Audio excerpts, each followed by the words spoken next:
The all-new FIA GT1 World Championship took its bow in Abu Dhabi, and it was dramatic from the start. One Martech Ford, that of Natasha Gatsnang, crashed in qualifying. But once the racing got underway, the Corvettes were clearly on form with victory in the qualifying race. Ultimately, they were denied the championship race win by the other Martech Ford of Thomas Butch and Romain Grosjean, the Swiss driver winning on his GT racing debut.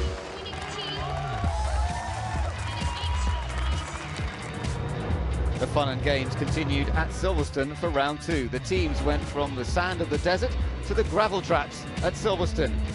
The Aston Martins were flying on home territory, and Darren Turner and Thomas Enger appeared to have won for Aston Martin.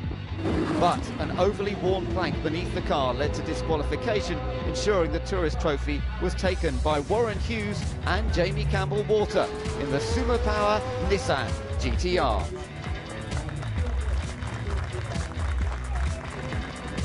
There were more fireworks in Brno in the Czech Republic, and for some drivers it was all becoming a little too fiery.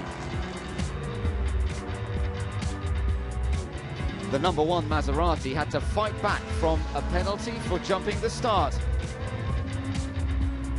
Meanwhile, up front, the Martech Ford GT took a second victory thanks to superb teamwork and another brilliant performance by Butch and Grosjean.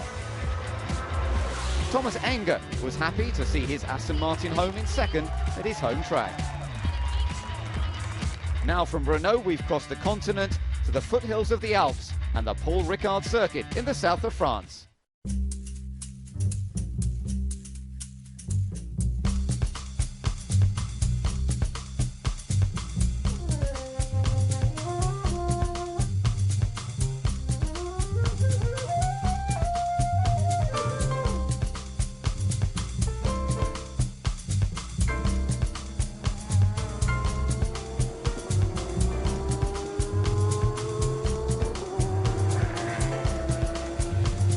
Twisty, winding roads in spectacular countryside to the sweeps and curves of Paul Ricard, it's time for round 4.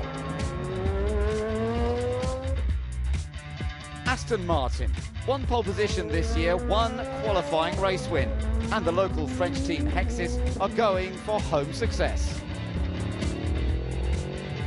The championship is very hard because we have very much manufacturer that he can win. And I hope that today and tomorrow we can do a good race. Corvette, 1 pole position in Abu Dhabi and a qualifying race win, also in Abu Dhabi. But they have struggled to recapture that form. Our plan is actually that we are in a good position because of the balance of performance decisions in the last week. And so this track should be good for us. And we hope to finish on podium again after Abu Dhabi. Lamborghini, 1 podium at Silverstone, but there is work to do for both Reiter and Al Inkel Motorsport as they try to make the magnificent Murcielago as fast as the rest. We had the first free practice and it looks quite well, so the team prepared the car very good, I must say, the car. So I think our plan of action is surely to go into Q3, so to be in the top 10 in qualifying and then try to get onto the podium. Maserati, 1 pole at Brno, 1 qualifying race win at Brno. The reigning FIA GT champions seem to be fast at every different circuit we visit and have high hopes of the title.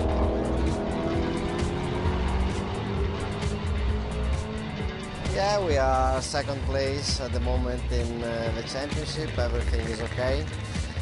Will be hard, I think, here for us, for our car, but anyway, it's important we score points.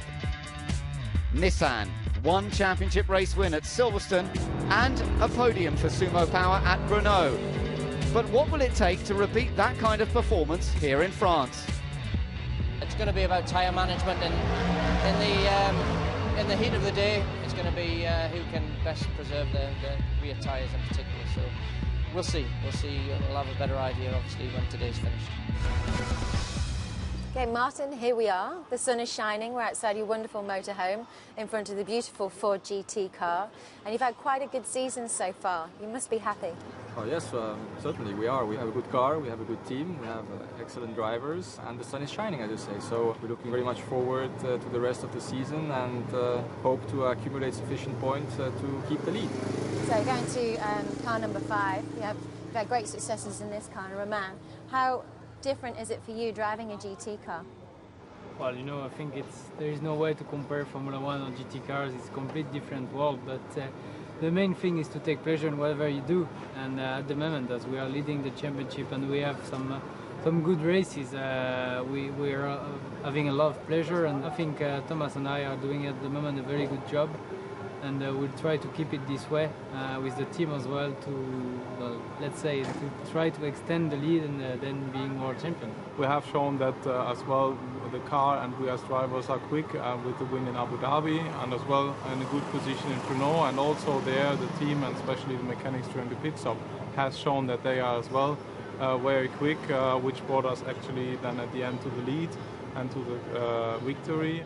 Now Martin, move into car number 6. You've had a little bit of bad luck so far, but it's great to have a new team for this weekend. Yes, I'm very happy to welcome Olivier and the team. We had bad luck at the beginning of the season with the accident of Natasha in Abu Dhabi, but as you can see, she is walking without any help already, and that's amazing how fast she recovered. I've met Olivier for the first time last year when he was successfully testing a GT3 car, which he fell in love, I think.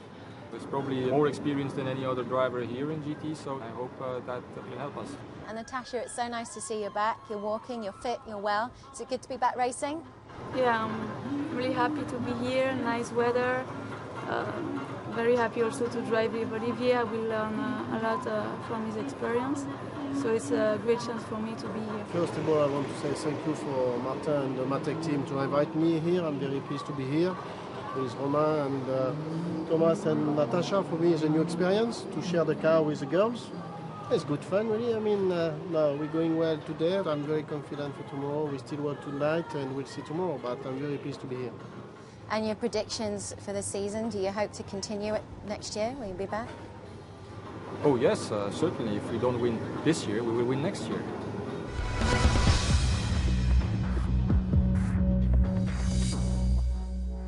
Andrea Bertolini took pole position and Haley is with him right now. Andrea, it's a great position to be starting in. It's your second pole of the season. Now this track is particularly harsh on the tyres, but you seem to have an advantage in that respect.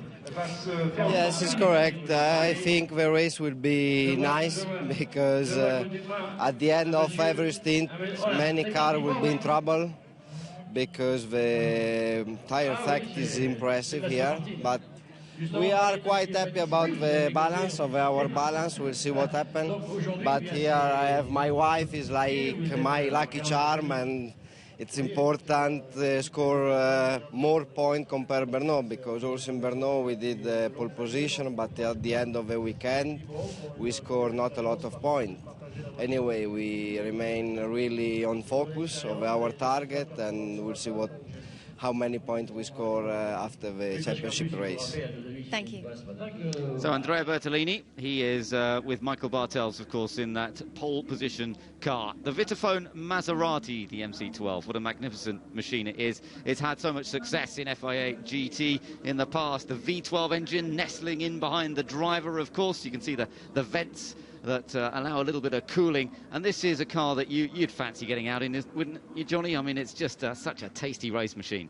It is, yeah. I was lucky. I got in the car back in 2004 when they first joined the FIA GT, and it is a wonderful car. Mid-engine obviously is a positive, but and I think it's going to be a positive because the car's got a good balance and it'll be good to drive. Let's just see the cars as they head off then on the formation lap. So they're all bunching up. This will probably be the start, so you want to get as close as you can. So yes, they are bunching up indeed, and Michael Bartels will want to make it a clean start because they've already been done once this year for jumping the start. Even though it is a rolling start, they've got to control the pace. The Lamborghini alongside, so it's Maserati and Lamborghini on the front row, Nissan and Corvette on the second row. 4 different manufacturers, 4 different brands up front. The race gets underway and we're immediately on board, charging down towards the first corner. It's the Lamborghini that's got in front. Christopher Haas has got in front. We're riding on board the number 22 car, Jamie Campbell-Walter in the Nissan. Now they've got to squeeze into the first corner. The Lamborghini leads. Great start. The Corvette's up to third place, and then the Nissans. So the Nissans sort of bunching up together as they go through the first bend, but it's first claim for Lamborghini in this race as he gets ahead of that quick Maserati in qualifying. Christopher Haas leads. I think that was a very important start to get in the front, to get ahead of that Maserati, because that car does look very strong. Now it's settling down. Hopefully we've got someone cutting across the inside of the corner there, but the Lamborghini is important now. It's got to keep that car in as best shape as it can, especially those tyres. Yeah, but it was an excellent getaway, as you say, and the Lamborghini is so important for it to make that initial break and see if they can do something with it. The two Fords running virtually together, Thomas Much and Natasha Gachnang in the two Fords. Olivier Panis sharing driving duties with Natasha Gachnang this weekend. Down into the chicane for the first time. That Lamborghini still has the advantage. Oh, and somebody's going straight off with one of the Hager Maseratis, has to take to the escape road and rejoins. Yeah, and I think they just made maybe a tiny bit of contact, but I think they're going to lose. I think they're side by side once again as we go down that main straight. I can see him pushing. He's actually gone back past that Maserati. Peter Dunbreck in the 23 car, holding off the rest for the moment. Still early stages. The clock ticks away in the top of the screen. It's a 1 hour race with one pit stop where there'll be a driver change and a tyre change to cope with, and a very limited, only a couple of guys allowed to work on the car. So there's a lot to be done by the team as well as by the drivers if you're going to win this qualifying race. And remember, it's all about getting a good position for the championship race. And here's Jamie Campbell-Walter getting alongside. He's done. That was a good move. That is a difficult one. He might try and get on the inside again, but I think Jamie's got it. Yeah, Jamie's held that. That's a good move. That very good move. Well done, Jamie Campbell-Walter, fighting his teammate, but getting away through. The Aston Martin not far behind them of Stefan Mucker. So there's the Team Sumo guys all keeping an eye on this. It was clean. Here comes Michael Bartels. This could be it. No. Oh, it's Bartels gets out of shape. Oh, he saved it beautifully. Just about gathered it together.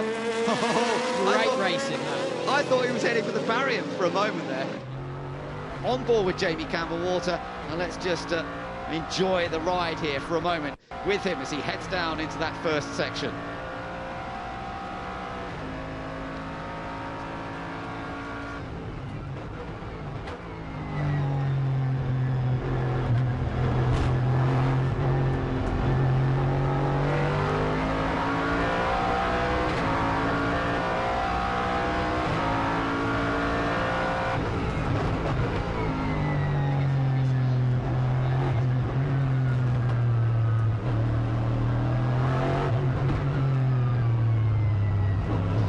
So just a chance there to listen to a bit of that V8 power.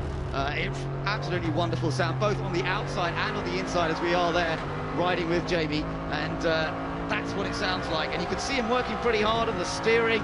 He's fighting the car a little bit for grip, making little adjustments, and still a part of this train up front. The Maserati's going on the attack again. Michael Bartels having a look, but he's fairly cautious because he almost got himself into trouble a couple of laps ago. Deep, deep goes Christopher Haas, and that could give Bartels a run on the exit of the corner. Oh, was there a touch? I think that was close. I don't think so, no. They're side by, I think he's side by side now, so now the Corvette, you see, could capitalise on this. But the Lamborghini is quick down that straight. Look at this three-way tussle, and Lamborghini just gets in front, turns in front. Now that Corvette. Yeah, watch him, watch him. Where's he going? No, not quite. Great fight. And the Nissan has joined in again. So all of these guys fighting around, and Jamie Campbell says, keep fighting, guys, because I'm here. I think he just needs to watch for the moment. Yeah, he's got to be careful. He pulled off a move on his teammate down at an unusual place, which was down here, wasn't it? A bit further round, so I wonder if he can do the same. He's going to have a go if he gets half a chance, I'm sure. On board with Jamie Campbell-Walter again, trying not to slip the too wide. That was optimistic. That was optimistic, and I thought for a moment the Corvette was going to have him. Yeah, no, I don't know what he thought he was trying to do there, but he was very fortunate to get away with that without clipping the back with the Lamborghini, but also not losing out to the Corvette. Very lucky. Very fortunate, and not like Michael Bartels to make a mistake. Is he getting frustrated now? Do you get that sense that he's just beginning to think, come on, I want to get past, I can go quicker let's have than a you. look. There you go. So is this going to be, this looks like, that is done. That's a done move. Now, is it, it's going to be what happens with that Corvette. I don't know where it is. Is it at the side or not? I think it must be still behind. That was a great move because he needed to do it. He was very lucky in the beginning of that section, the beginning of the straight. Now he's ahead. I think he's going to pull away. Peter Cox will be taking over the Lamborghini that was leading for so many laps, now finds itself down in third place, and the pit window opening up pretty soon. We've got some more battles going on further back here as well, as the Ford right in the middle of the sandwich gets past Umbre. I think, yes. Fantastic. That was great. And getting past Bert Longin as well. He got past. Too, yeah, exactly. So I don't know what's wrong with the Nissan. Seemed to have a bit of a slow entry into that corner. So I don't know what's going on. There's another Lamborghini, I think, past. I think it's just past that Lamborghini, I think he's coming up towards the other Reiter car. That's the Ricardo's onto Rafael Daniel. Rafael Daniel. Behind the Aston trying to go around the outside. Yeah. The Swiss Nissan. It's crazy. I think he may have done it. Has he done it? Oh. Get it? Yeah, he's got the line now. Yeah, I know. This next line, you've got to be careful. Oh! Yeah, they almost touched. Very good. And now he's lost that because he's lost his momentum. So now the cars are going all over the place trying to pass him, which they're going to do. Ganging up on him as they come down the straight, down to the chicane. Lamborghini versus Nissan still going on for third place, remember, as the top two have definitely broken away now. Race leader has a 3-second advantage in the Maserati. Back to the Corvette that's now in second. They're all bottling up behind that Nissan, and it had pace in the early stages, but not so much now. Lamborghini of Rafael Daniel having a little look down the inside. The pit window has opened up. We're 25 minutes into the race. Pit stops can begin from now on. Who chooses to come in? It's down to the teams. And we reckon that Campbell Walter may have moved up into third place as they have come around this next time, and he could well have just snatched that third place from the Lamborghini. We'll see when he comes back. That's Peter Dumbreck that you're looking at in the number 23 car. He's got his own battle going on because he's got a Lamborghini behind him and an Aston Martin, the Hexis number 9 car, run by the local team to this Paul Ricard track, but struggled in qualifying. Yeah, well, that Lamborghini and that Aston Martin, if that Nissan doesn't pit, they need to pit because I think they will get the advantage. Oh. But he's just run wide. I think that's, yes, one is through. The Lamborghini popped through. Yeah, I think he was heading off for too long or something on that one. Peter Cox will be taking over this car. He jumps on board. And a good effort by Christopher Haas as still the attack rages behind Dumbreck. Oh! He's clipped it. He's lost it! Trying to come out of that last corner. My goodness. I think the Nissan was coming in the pits and the Aston was coming in the pits, yes. And I think they just moved over and took the front off the Aston. Oh, what a place to spin as everybody's charging into the pit lane. Enrique Bernoldi taking over the number 2 Maserati now. The number 23 car, Peter Dumbreck for Michael Krum to take over. And a used set of tyres going on board that. So, watch these pit stops. Only 2 guys allowed to actually affect the wheel change under the supervision of the team manager. So it's tough work, this. Away goes the number 2 machine. Looked pretty effective. The number 1 car hasn't been in yet, as Peter Cox comes onto the track now to see what he can do after Christopher Haas did such a fine job. Yeah, and he's ahead. Yep, well, he's ahead of that car, but the other car hasn't come in yet. That's the number 2 car. So it's the other one. Yeah, it's the number 1 we've got to keep an eye on. Don't confuse me. It's confusing enough as it is. So now this is what happened here, Johnny. Well, I think the Nissan, you can see he's got close. He's going to the right. I don't think they made contact. I think it's just because he saw the Nissan come over on it. I don't think they actually made contact. He sort of tightened his line. Yes. Put the boot in anyway. And then that was it. And around swapped she ends. went. Yeah. So up front, here car, no, not yet, just yet. Here's the race leader then, waiting for him to come in. Michael Bartels will be handing over to Andrea Bertolini. Is he coming in? Yeah. Okay. Slides it out. That's sort of what the other guy was trying to do, except he didn't get it right. Now, into the pits he comes. It's an unusual kind of pit entry here, isn't it, at Paul Ricard? Don't tend to see pit entries like that very often nowadays. No, very, very tight. The cameraman in the way. Yeah, he's gone. Andrea Bertolini making sure of that. They're right down at the end of the pits here. So, now the guys go to work. You see how it's just the 2 mechanics who are actually allowed to do the wheel change with the gun, and the other guy's rushing around with the wheels, puts the wheel on, swaps, takes the wheel away. Not easy, and I tell you what, in this temperature too, these guys running around, fully suited and booted, full Nomex on, fire protective gear in these high temperatures. That is sweaty work, let me tell you, as Andrea Bertolini gets ready to go. Yeah, nice stop, very clean. That looked good. Stop, yeah. Magic stuff. The number 22 car, Jamie's out. Warren Hughes jumps on now. And wait for it. The Corvette getting away up ahead, you just saw. So I think that Corvette's retained the edge there, hasn't it? Yeah, I think it's actually extended. I mean, well, the Nissan definitely stalled, so he's lost a bit of time with that. Meanwhile, across the line goes the Maserati. I think that's going to still be comfortably in front. They're on the pit lane speed limiter, which seems to take an age for them to come down into. Now, that is Peter Cox ahead in the Lamborghini, isn't it? I think it is, in the number 24 car. It is. That's fantastic. But good news for him, for Peter. So to remind you, that was the Lamborghini that was leading early on. I don't think it will have taken the lead, but it has got itself back ahead of the Corvette, back ahead of the Nissan. Now, let's just take a little look back at some of this. He got nudged by Carl nudged the back of the Aston Martin. That's why he went into a spin. And I think that car has pulled over since. He got a flat right front tyre, and there's a notice on our timing screens that I think he ended up pulling over after that. That's why. So that's a great shame, but as you say, it does explain it a little bit more, doesn't it? Just a bit. So this car is still going to be our race leader when he comes past the line next time, because everybody, I think, has now made their pit stop, and as he does cross the line the next time around, then the timing screens will update, and Michael Bartel's doing a good job in that first stint. Oh, just see how sideways that Lamborghini got then. Yeah, well, I think they punish the tyres. It seems. Is that what it's called? It does seem to be that way inclined, yes.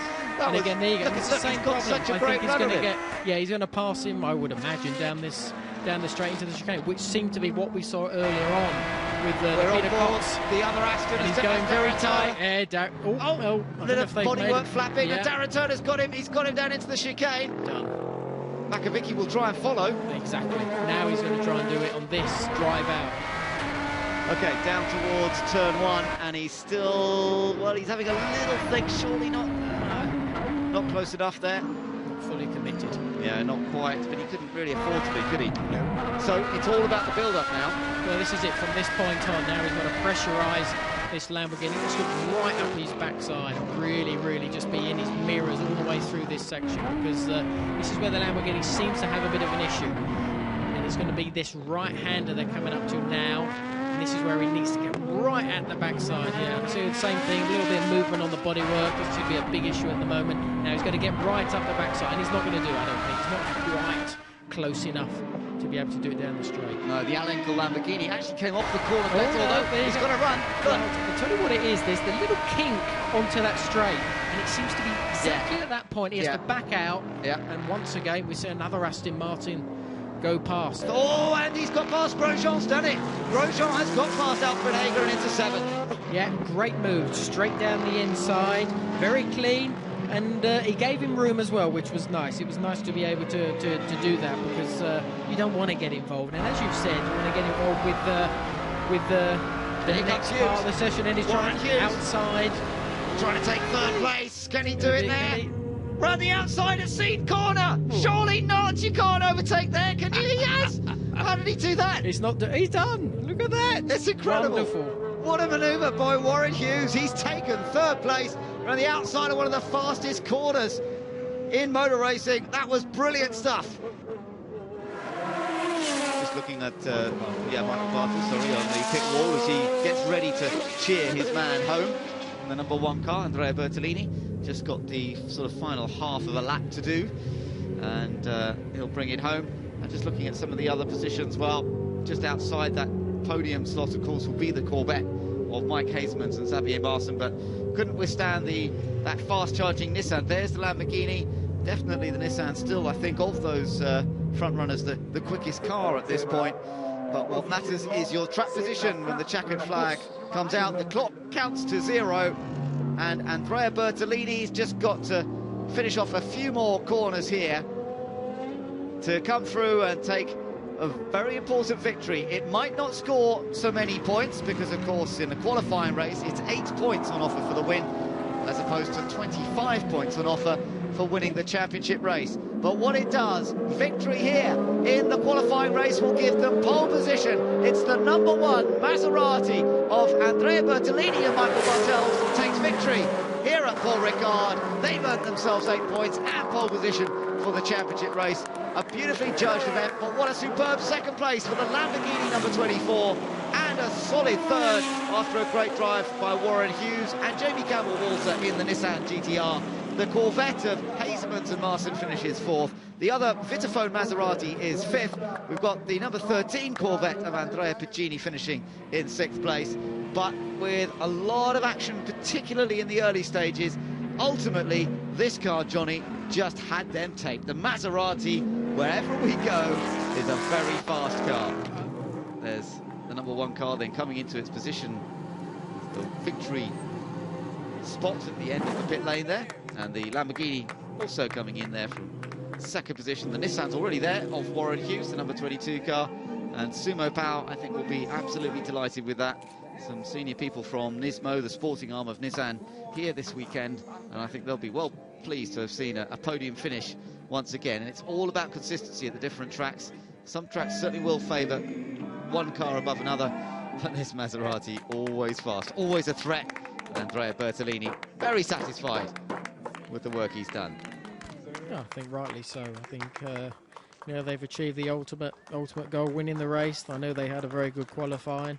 Sometimes always very difficult to put it into race situations, but they did that quite easily. Let's get some reaction now. Andrea Bertolini is talking to Haley. Congratulations, Andrea. How was the race for you? It was good. Michael, he did a really good stint. The first part was not easy because the Lamborghini was in front, and you know the performance in the straight is quite strong of the Lamborghini. But like we said before, the tire degradation will be really important, and Michael, he did a really good overtaking, and it's like it's a double event in our garage because it's a Germany in a football game and our race. We do Ola when the Germany did the second goal, and also when Michael overtake us. So now it's important we do a good race also tomorrow, because our story in this championship is extremely positive in Saturday race, but not enough in the championship race. So anyway, we'll see what happens tomorrow. It's important we score point. But at the moment, thank you, Michael, because otherwise, if he stay behind of Lamborghini, we'll be in trouble for me for the second stint. Michael, and you certainly had a great stint there. You look like you really enjoyed it. Yeah, back again to the lucky Saturday, but I prefer to have the lucky Sunday tomorrow. No, but I think it's important to score this point. It was a crazy start situation again. Red, green. So I lost the start because of this confusion. But after I tried to stay patient, to wait for my chance, because the Lamborghini was in the first 5 laps also competitive. But I think we did a great race today with no big mistakes. The crew did a very good pit stop. Andrea did his normal performance, and I think we have a good base for tomorrow. But I think tomorrow at 2 o'clock it will be much hotter, so the tire effect or the tire factor will play much more important than today in the evening. Now it's fresher, but for today we are very happy. And when I saw the 3-0 for Germany against Argentina on my board, in the same lap I passed Hase, so it was good. Thank you, guys. So the results of that qualifying race, the Maserati on top by 5.5 seconds in the end from the Lamborghini and the Nissan. Behind those guys, the Corvette finished a fighting 4th. Solid race from Mike Hasemans and Xavier Martin. Then the other Maserati, the Corvette, the Phoenix car of Andrea Piccini. Then the Martech Ford of Grosjean, again gaining places against Alfred Hager. Then we saw Michael Krum, Peter Zumbrek and Darren Turner, Thomas Enger getting top 10, and that's actually what Thomas said to me was their aim going into this race. Makaviki's Aston in 11th place, and then the Nissan in 12th place of Seiji Ara and Max Nilsson. Further down the order, the other Reiter Lamborghini, 13th place, then Maserati in 14th place, the other Triple H car of Bobby and Longin, then the Schwager and Pastorelli's Lamborghini, and then the Al Inkel car as well.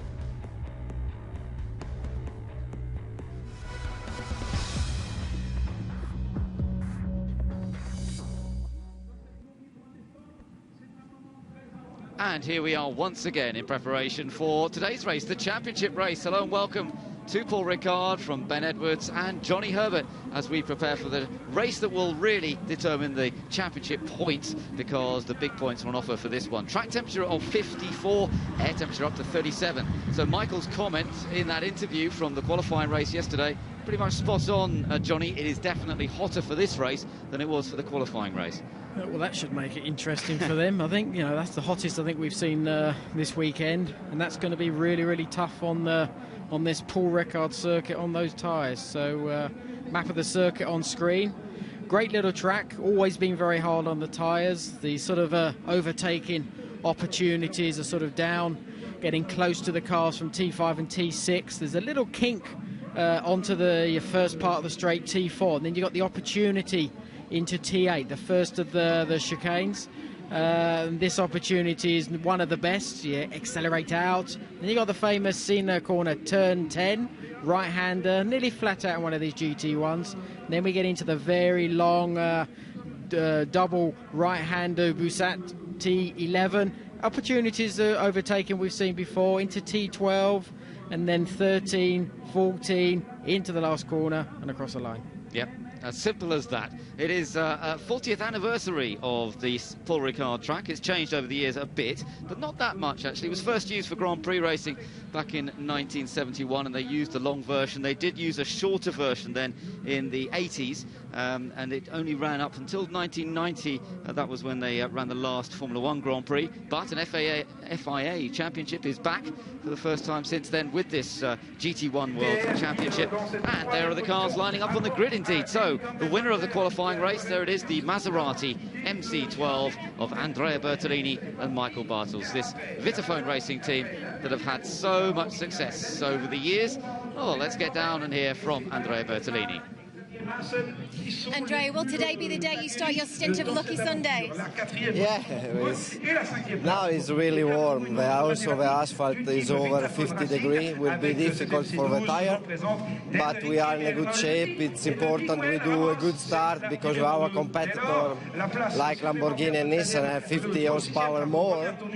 If we are in front after T1, probably we do a good race. Otherwise we'll be in trouble, and we'll see also the strategy during all the race. But anyway, it's important we score point, not like in Brno we score not enough point, but everything is good. Also the crew, he did yesterday unbelievable pit stop, and I think we cross the finger and we'll see what happens. Thanks, Haley. Haley Coxon on the grid for us, getting the word from the drivers as they prepare to start this one. And the Lamborghini that will be starting alongside them is that of Peter Cox and Christopher Haas. Great to see, Johnny, that the Lamborghinis have really got on the pace this weekend. This Paul Ricard circuit seems to suit the Murcielago. Well, it didn't at the beginning of the weekend, did it, Ben? They were really struggling after the first practice, but they found their way, and they got a great result yesterday. And I think they've got a good chance today. They are very hard on the tyre, it seems, and the Maserati does seem to be the car so far this weekend that has that advantage. There we are, taking a look at the number 24 car of the Reiter team. That 6.5-litre V12 engine nestling behind the driver, some 600 brake horsepower, and it's getting that power onto the road as the tyres get hotter and hotter in these temperatures. That is going to be crucial. For the Blancpain car on the front row of the grid, it's Peter Cox who will be starting it. Vastly experienced driver, youngster alongside him, the 22-year-old Christopher Haas, with that experience that he's had in FIA GT4 and GT Masters. But Peter Cox, a driver that you know well, Johnny, as well, from years gone by with touring cars and everything. First of all, let's hear from him, because he's talking to Haley. Peter, front row start for you. Looking forward to getting out there? Yeah, in a way I look forward to getting out. On the other hand, it is 36.4 degrees, so it's very hot. But that's for everybody. But obviously we are in the front row of the grid, so then you always look forward to go out. The Lamborghinis have certainly been performing doing here this weekend? Yeah, I think Ryder Engineering improved their game for this weekend, and it shows off. And let's hope we have this good result or the better than yesterday. Thank you. Thanks, Haley. Johnny, you go back a long way. I think when Peters first started racing F3 in the UK, I think you got to know a little bit there. Yes, we did, back in 1987, yes. He's come a long way. He didn't quite get the brakes, typical situation. He didn't get the right brakes to get to Formula One, but he's been a very good GT1 racer. Had a lot of success with Aston Martin as well. Drove with him at Le Mans, and it's been nice. It's good to see him doing well. Now, this car was flying, wasn't it? As we saw from the highlights from the qualifying race, great move by Warren Hughes on the outside of the scene at right-hander. And of the Nissans, it definitely was the one with the edge, not carrying the ballast that the other Sumo Power car is, the Success ballast that it's running. And here we are. Take a little look at the car itself. It's such a different configuration, and that's what's so great in this battle of the brands in GT1. The big, tall GTR with its 600 horsepower V8 engine. I tell you what, it makes a wonderful rumbly noise as it goes around the circuit. And the two drivers very well matched. Two British drivers in this car, Jamie Campbell-Walter, a former FIA GT champion, and Warren Hughes, former British touring car runner, British F3 and an F1 test driver. A lot of single-seater experience for Warren, lots of GT and sports car experience from Jamie Campbell-Walter, and they're making a great combination. They did yesterday, fantastic job. They really fought to get up to the front end, and I think they're going to be confident running into today's race. Well, this is a night of the brands. We have our different knights representing... It's a beauty pageant. representing the different brands, and here we are with a different brand. This is the Corvette, a brand that, well, we've seen on the tracks for many years, but it's still proving to be mighty competitive. This one starts fourth on the grid, and Mike Hazemans is the driver with Xavier Masson. And, well, the Corvette, Johnny, it's just been such a solid car for a long time. It has, and it's one of those cars that seems to work everywhere, and obviously it's suited very well here in Paul Ricard. It's shown all weekend long that it can be up the sharp end. I don't think it's going to have quite the speed to take it to the Maseratis, but I think it's going to be one of those cars battling it out for the second, third positions for sure. Mike Hazemans, very experienced, of course, ran with a Lotus in GTs in the mid-90s before moving up into Porsche Super Cup, some German Carrera Cup, etc. But it's going to be fast, that Corvette, no doubt about that. Interestingly, the Corvettes have been very strong in the GT3 races that have been held this weekend. Different category, not as powerful, not as fast, but nonetheless, it's obviously clear that the track suits the Corvette. Now, there's a bit of fun and games that's been going on. The opening ceremony taking place just a few moments ago, and we've had a fly past, we've had the Knights doing their stuff down there on the front of the grid, and Stefan Rattel, of course, the inspiration, the man behind this FIA GT1 World Championship, going onto the grid, and Andrea Bertolini having a few pictures taken. It's his girlfriend, I think. Don't say that, his wife's here, he's already told us that. He'll be in big trouble. So that's all part of the build-up, of course, to the championship race here. By the way, little change in the points from yesterday's qualifying race. There are a few points on offer for the championship race, and so it was good news, really, for the Maserati drivers, because it's allowed them to just close the gap a little bit to the Ford GT drivers, Romain Grosjean and Thomas Much, who are leading the points coming into this event. Now, they've got a bit of work to do. They did have a pretty good race. They're starting on the fourth row of the grid, but if Romain Grosjean and Thomas Much are going to sort of match their previous results with those two wins, one in Abu Dhabi and one in Brno, well, they're going to have to go some this weekend. Yeah, they're going to have to go some. I'm not so sure we're going to see that, but what they do need as many points as they can get. Today is the day that they need to do that. Yeah, the big points on offer. It is the standard FIA system of points now. 25 points for the win, 18 points for second place, 15 points for third, as opposed to just 8 points for the win in the qualifying race. Yeah, so that's going to make a big difference. So I think all the focus will be just doing those little changes to the car overnight. We had a bit of a warm-up this morning, and that would just give them a good feel to see exactly what they've got for this race. With the 4 rounds that we're into now, 3 previous championship races, of course, and it's Ford and Nissan that have won those. Let's take a look at the grid, though. The Maserati on pole, the Lamborghini alongside of Peter Cox. Then it's that Nissan of Hughes and Campbell-Walter, the Corvette of Hazemans and Marson. Then we've got another Maserati up there, followed by another Corvette. Andrea Piccini, good to see him back in the series. He raced at Abu Dhabi. There is that Ford that leads the Drivers' Championship for Grosjean and Much. Then another Maserati next door. The Crum Dunbrek Nissan and the Darren Turner Thomas Enger Aston starts 10th. Another Aston, the Makaviki car, starts 11th, and then the other Nissan of Seiji Ara, followed by a Lamborghini. We've got Riccardo Zonta in the car, Matteo Bobbi's in another Maserati starting 14th, Dominic Schwager in the Lamborghini with Christophe Boucher, the two Al Inkle teammates, on row 8 of the grid. Next up, it's Jonathan Hershey and Olivier Panis making his FIA GT1 debut. Oliver Gavin's in the Corvette further back, and Bas Leinders telling us he's got a couple of good sets of tyres for this race. Carl Bendlinger is at the back, as is Marcus Cartara in the Ford, and Christopher Nygaard in the young driver Aston Martin. Yeah, and that's going to be very key, Ben. If the tyres are really a big issue here. Some teams will have to see exactly what tyres they will be putting on the car. A couple of guys that had a few problems yesterday, so they've got to, like Bas Leinders, he's got 2 new sets of tyres, but he's right at the back. Yeah, so tyres will be... We've got fireworks going off, by the way, and that's what the smoke is in the background, so don't worry too much about that.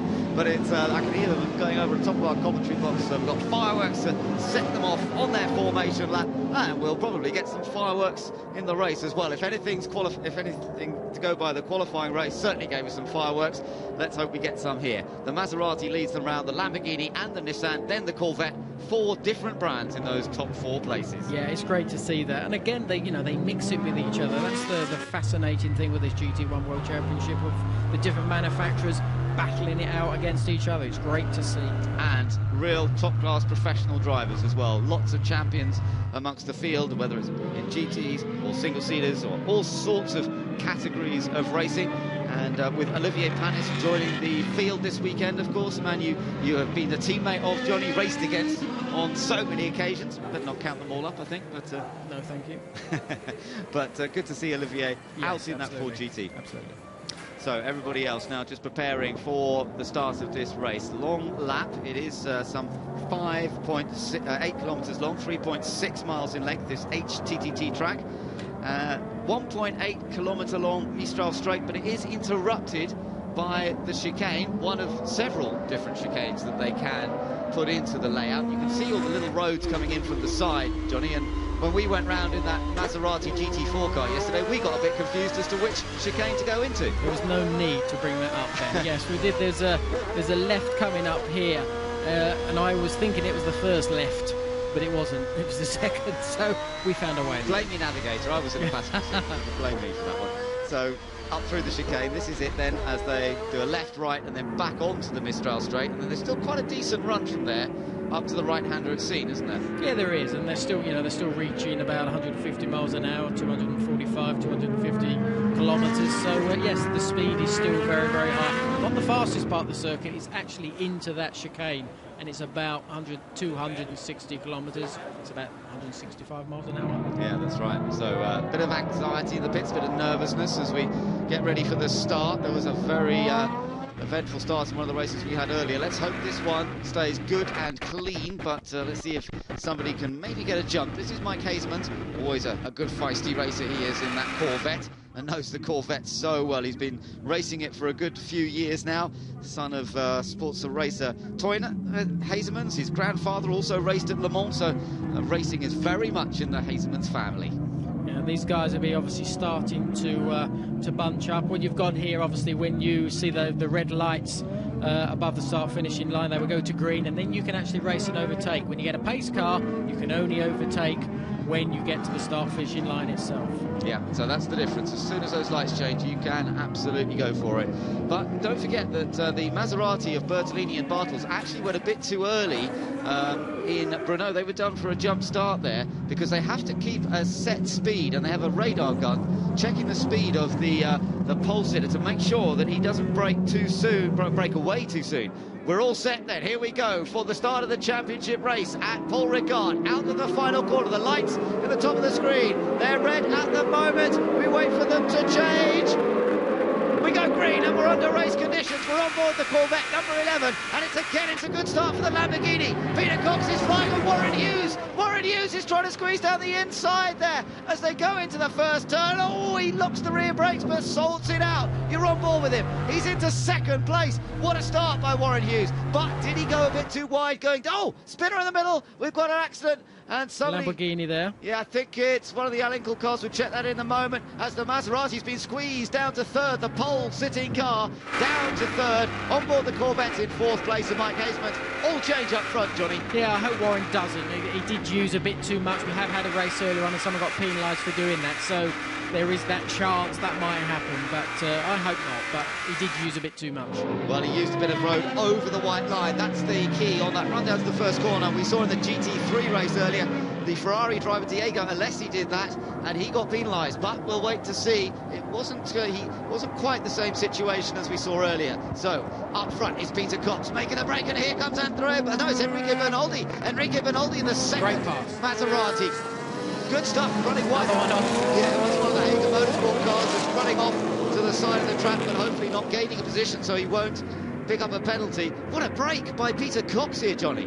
Absolutely, and I think this is where now Peter, you know, the experience that he's got to look after those tyres, because the two cars behind are very easy on their tyres. Yeah, that's very true. The Nissan was strong. Let's take a look at this. This was into the first corner. The Lamborghini already ahead of the Nissan. The Corvette tried to squeeze past the Maserati. Wasn't quite happening. And then it all goes wrong. Oh, it's the 25th. The other right at Lamborghini. Actually, it's the... I think that was Grosjean. I think it was with the Grosjean and the GT50. Yeah, and Riccardo Zonta was the one in the Lamborghini. So that's a great shame. So you've got one of the right Lamborghinis leading and the other one involved in a spin going down in that first corner. So Riccardo Zonta, another ex-Grand Prix driver, not having a very good start to this race. Yeah, I think that's Grosjean, yeah, the number 5. I think he was involved with that spin with the Lamborghini. Right, well, it looks as though his car has survived, so let's just quickly check the order. It's Peter Cox in the Lamborghini, the Maserati of Bertolini, then Hughes in the Nissan, Bernoldi in the other Maserati looking threatening.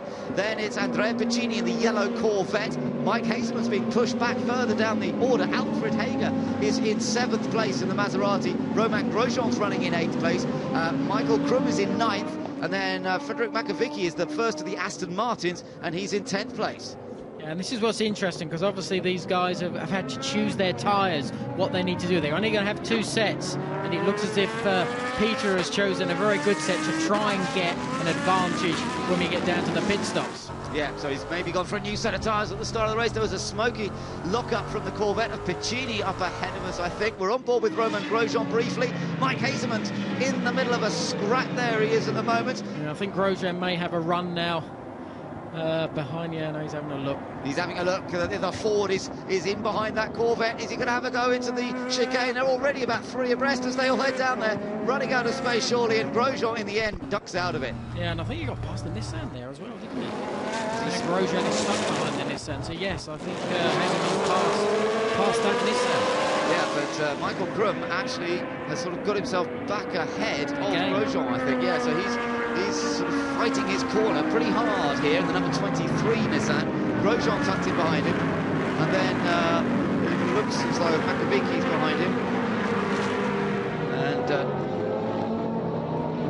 yeah, we've got a drive-through penalty for number 20 for the race leader. Oh, Peter Cox has been done, Johnny. Well, how do you read that one? Yeah, well, I don't think we've seen a proper replay. I think we've only seen it from behind, so I don't think we saw it. Quite a surprise, but obviously they're very, very, very strict.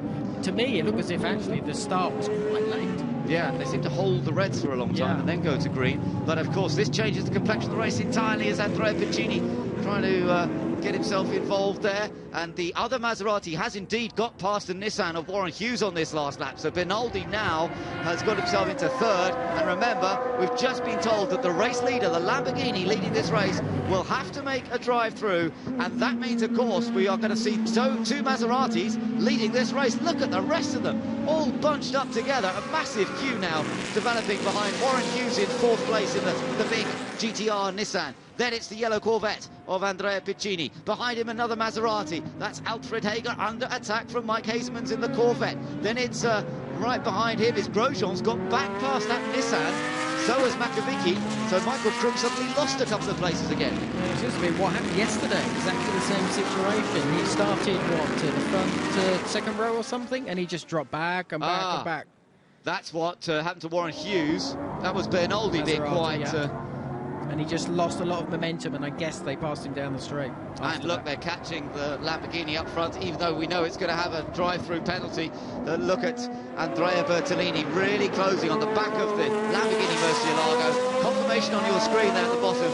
Drive-through penalty for Peter Cox, and that's really disappointing, but you've got to go by the rules, and if he jumped the start, he jumped the start. And of course Maserati got done for that themselves at Brno, so perhaps Bertolini was being very careful at the start. He had got done at the previous event, and maybe that sort of contributed to it, do you think? Yeah, no, definitely. I think you're always, if you've had that trouble yourself, you always learn from it. Here is that start. Yeah, you can see that Lamborghini sort of a car and a bit ahead, not actually sort of side by side, so I think that's why. Yeah, he got a big jump on everybody else. Down into the first corner, and that was Warren Hughes who sort of slotted into second place, and Bertolini, and just Warren. Warren's, yeah. And there's the spin in the middle of the pack for Ricardo Zonta, with a bit of contact we think going to help, but we've just been told that Warren Hughes has picked up a drive-through penalty for overtaking beyond the track limits. It's exactly what you thought, Johnny. Yeah, well, you think you've got those that white line is actually that first white line, then you've got the blue and the white. That is your limit. You cannot go over. And Warren was actually over on that start-finishing line, over that white line. And as we said, we had seen it before, so obviously they're very strict on it. He wasn't watching that race earlier. Maybe he should have been watching our coverage. He would have seen that somebody get done for it. Now, we're riding on board number 5 car, Romain Grosjean. This is a tremendous battle that he's in the middle of here. I think he's got Mike Hazeman's still... He's going down the inside of the contact. I thought there'd be contact, yes. You could see that coming. You could see that coming, exactly. So now he's going to go across. Yeah, he hasn't lost out there, but... Championship leader, remember, Romain Grosjean? Yep. But that was a fairly... I mean, that was an aggressive and... He wasn't being patient there, was he? No, he was not. And it wasn't a good move, to be honest, it wasn't a nice thing to do. Never really seemed to be on, did it? We've seen 1 or 2 clean manoeuvres down there this weekend, but that really wasn't ever going to come off, and I reckon we could be seeing a few more drive-through penalties as we go through this race. So the 2 Maseratis are ganging up now on that Lamborghini up front, but up front it is still Peter Cox until he takes his drive-through. Got to come in within 3 laps of the announcement in the pits, of course. The timing screens will have told the team. I'm sure the team will have been told directly by the race director as well, and Cox will have to come in. Take another look. This was the Grosjean move on Hazeman's. Just too optimistic. Again, I don't think we've seen any overtaking going on in that corner, and I think that was a bad move by Grosjean, because he's not ahead, he's halfway down the side. Bad move. Yeah, surprising that from Grosjean. Yeah. He's been a bit of a star in GTs up to now. Perhaps just trying a little too hard in the frenetic activity of these opening laps to do something. And just remember the blue colours on the track here, that's the high grip surface. If you get onto the blue, then it slows the car down and hopefully keeps you out of the barrier. The red is even more abrasive. And Peter, I think, has just dived into the pits. Yes, he's dived for his... Yep. Drive-through drive-through for Peter Cox, and the Lamborghini makes it into the pits. And Warren as well. Yeah, Warren Hughes for that drive-through. That was for going beyond the white line, and that certainly affected his hopes. For him and Jamie Campbell-Walter, that's a big knock. Now there's a move down the inside, is it, for the number 9? Yeah, a car still ahead, actually. Grum was behind him. These 2 have been dicing hard for the last few laps, and they're still fighting there for what is now going to be, I think, 8th place with those couple of drive-throughs being taken.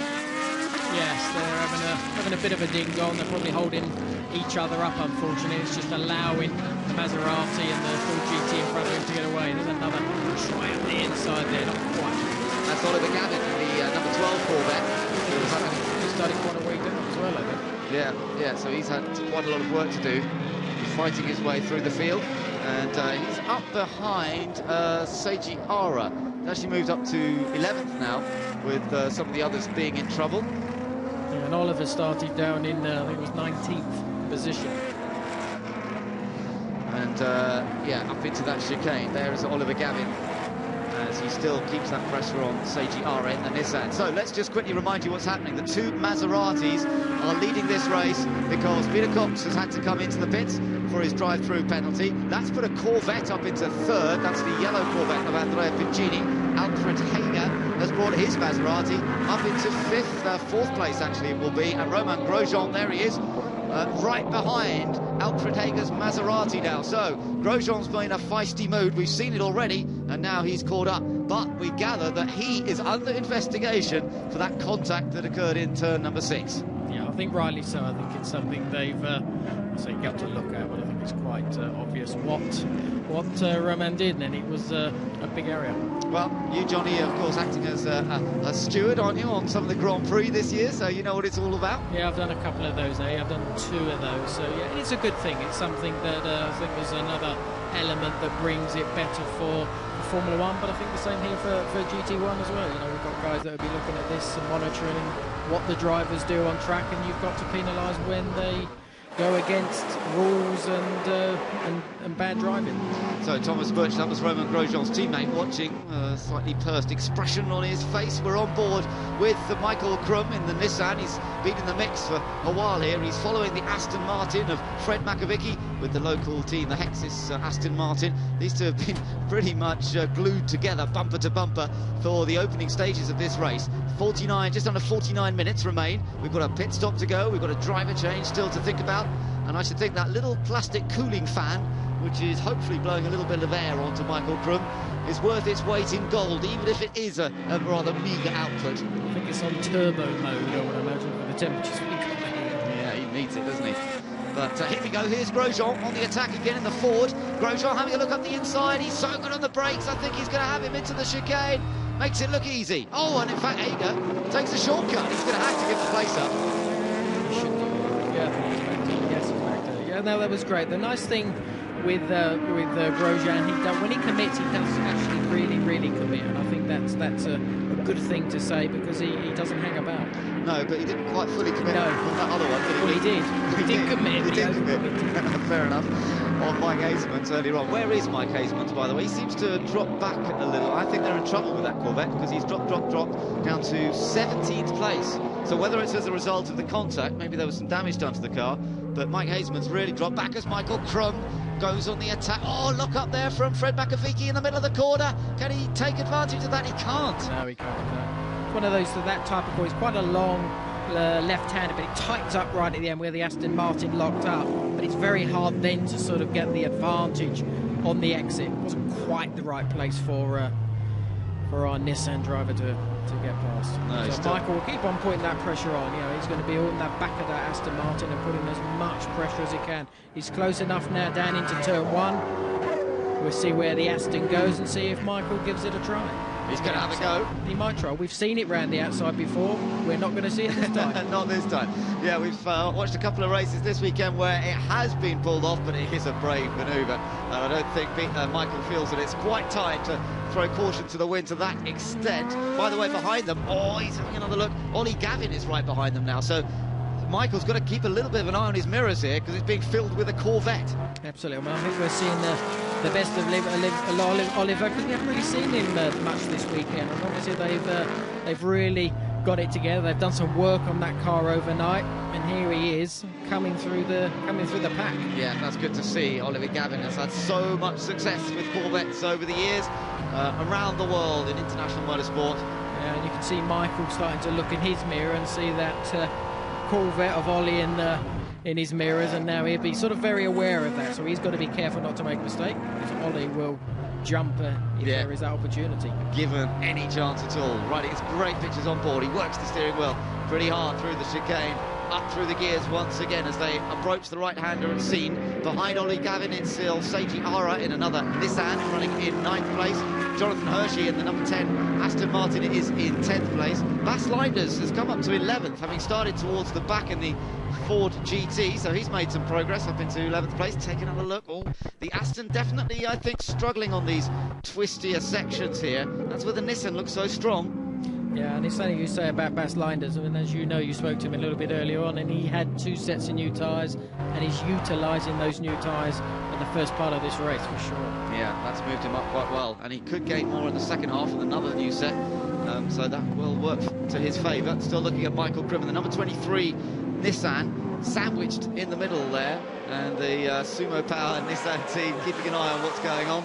Alan Orchard, the team manager there in the sunglasses, and then we've got a possible change here as they go side by side. Yeah, but will he get turned in ahead? That's the question. He's going to make him get, he's going to squeeze him over.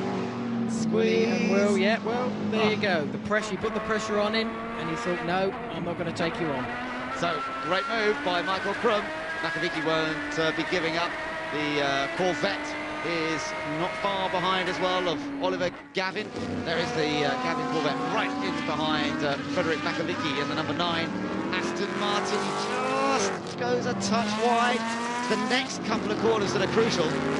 Yeah, the right-hander is quite critical. What we've been seeing is now there's just a little kink that goes onto that straight. We've seen a couple of cars that haven't quite got the right exit. They have to back out, and then the guy behind generally can then get a good slipstream and pass into the coming chicane. Yeah, look how Ollie's Corvette has been catching the Aston Martin over the last couple of laps. Well, it's one thing to catch, as we know. Where will he find a place to overtake? He's not close enough at the key place, which is into that chicane. Well, I think that Aston's starting to struggle a little bit with his tyres. He seems to be quite missing the apexes, and again, here's Ollie trying out the inside, but he's missing the apexes, which normally generally means that the tyres are sort of getting to a bit too hot, that it moves around a lot, it squirms a lot when you're driving it, and then it just makes it a little bit more difficult, and at the end of the day you go slower. Yeah, and he is struggling. I think you're absolutely right. Just a quick glimpse of this Ford in the background of Bas Linders. A chance maybe for Ollie Gavin. No, not quite yet. And Fred Makovicky will be desperate to hold him off, but he's just got no grip. Pressurised him again. Pressurised him. There you go. No grip on that number 9 car, is there, really? No, but he put him under a lot of pressure at the same time, so that was a good pressure from Ollie. Yeah, and the Corvette working well. Top 3 across the line. Look how the yellow Corvette of Andrea Piccini is staying in the hunt. That's certainly a very promising sign in the Phoenix entry, and Andrea Piccini back out this weekend, having gone very, very well in Abu Dhabi. He and Mark Enrici won the well, in fact, he was driving with Hazelmans on that first event, but here he is with Mark Enrici, and he was pretty rapid. They had a very good weekend in Abu Dhabi, but now let's see what they can do here. Chasing down these two Maseratis. Andrea Bertolini leading. Second place for Enrique Bernaldi, another ex-Grand Prix driver. And then you've got Andrea Piccini, a younger guy who's come through single-seaters like a lot of these guys, but also a lot of GT racing in the last few years.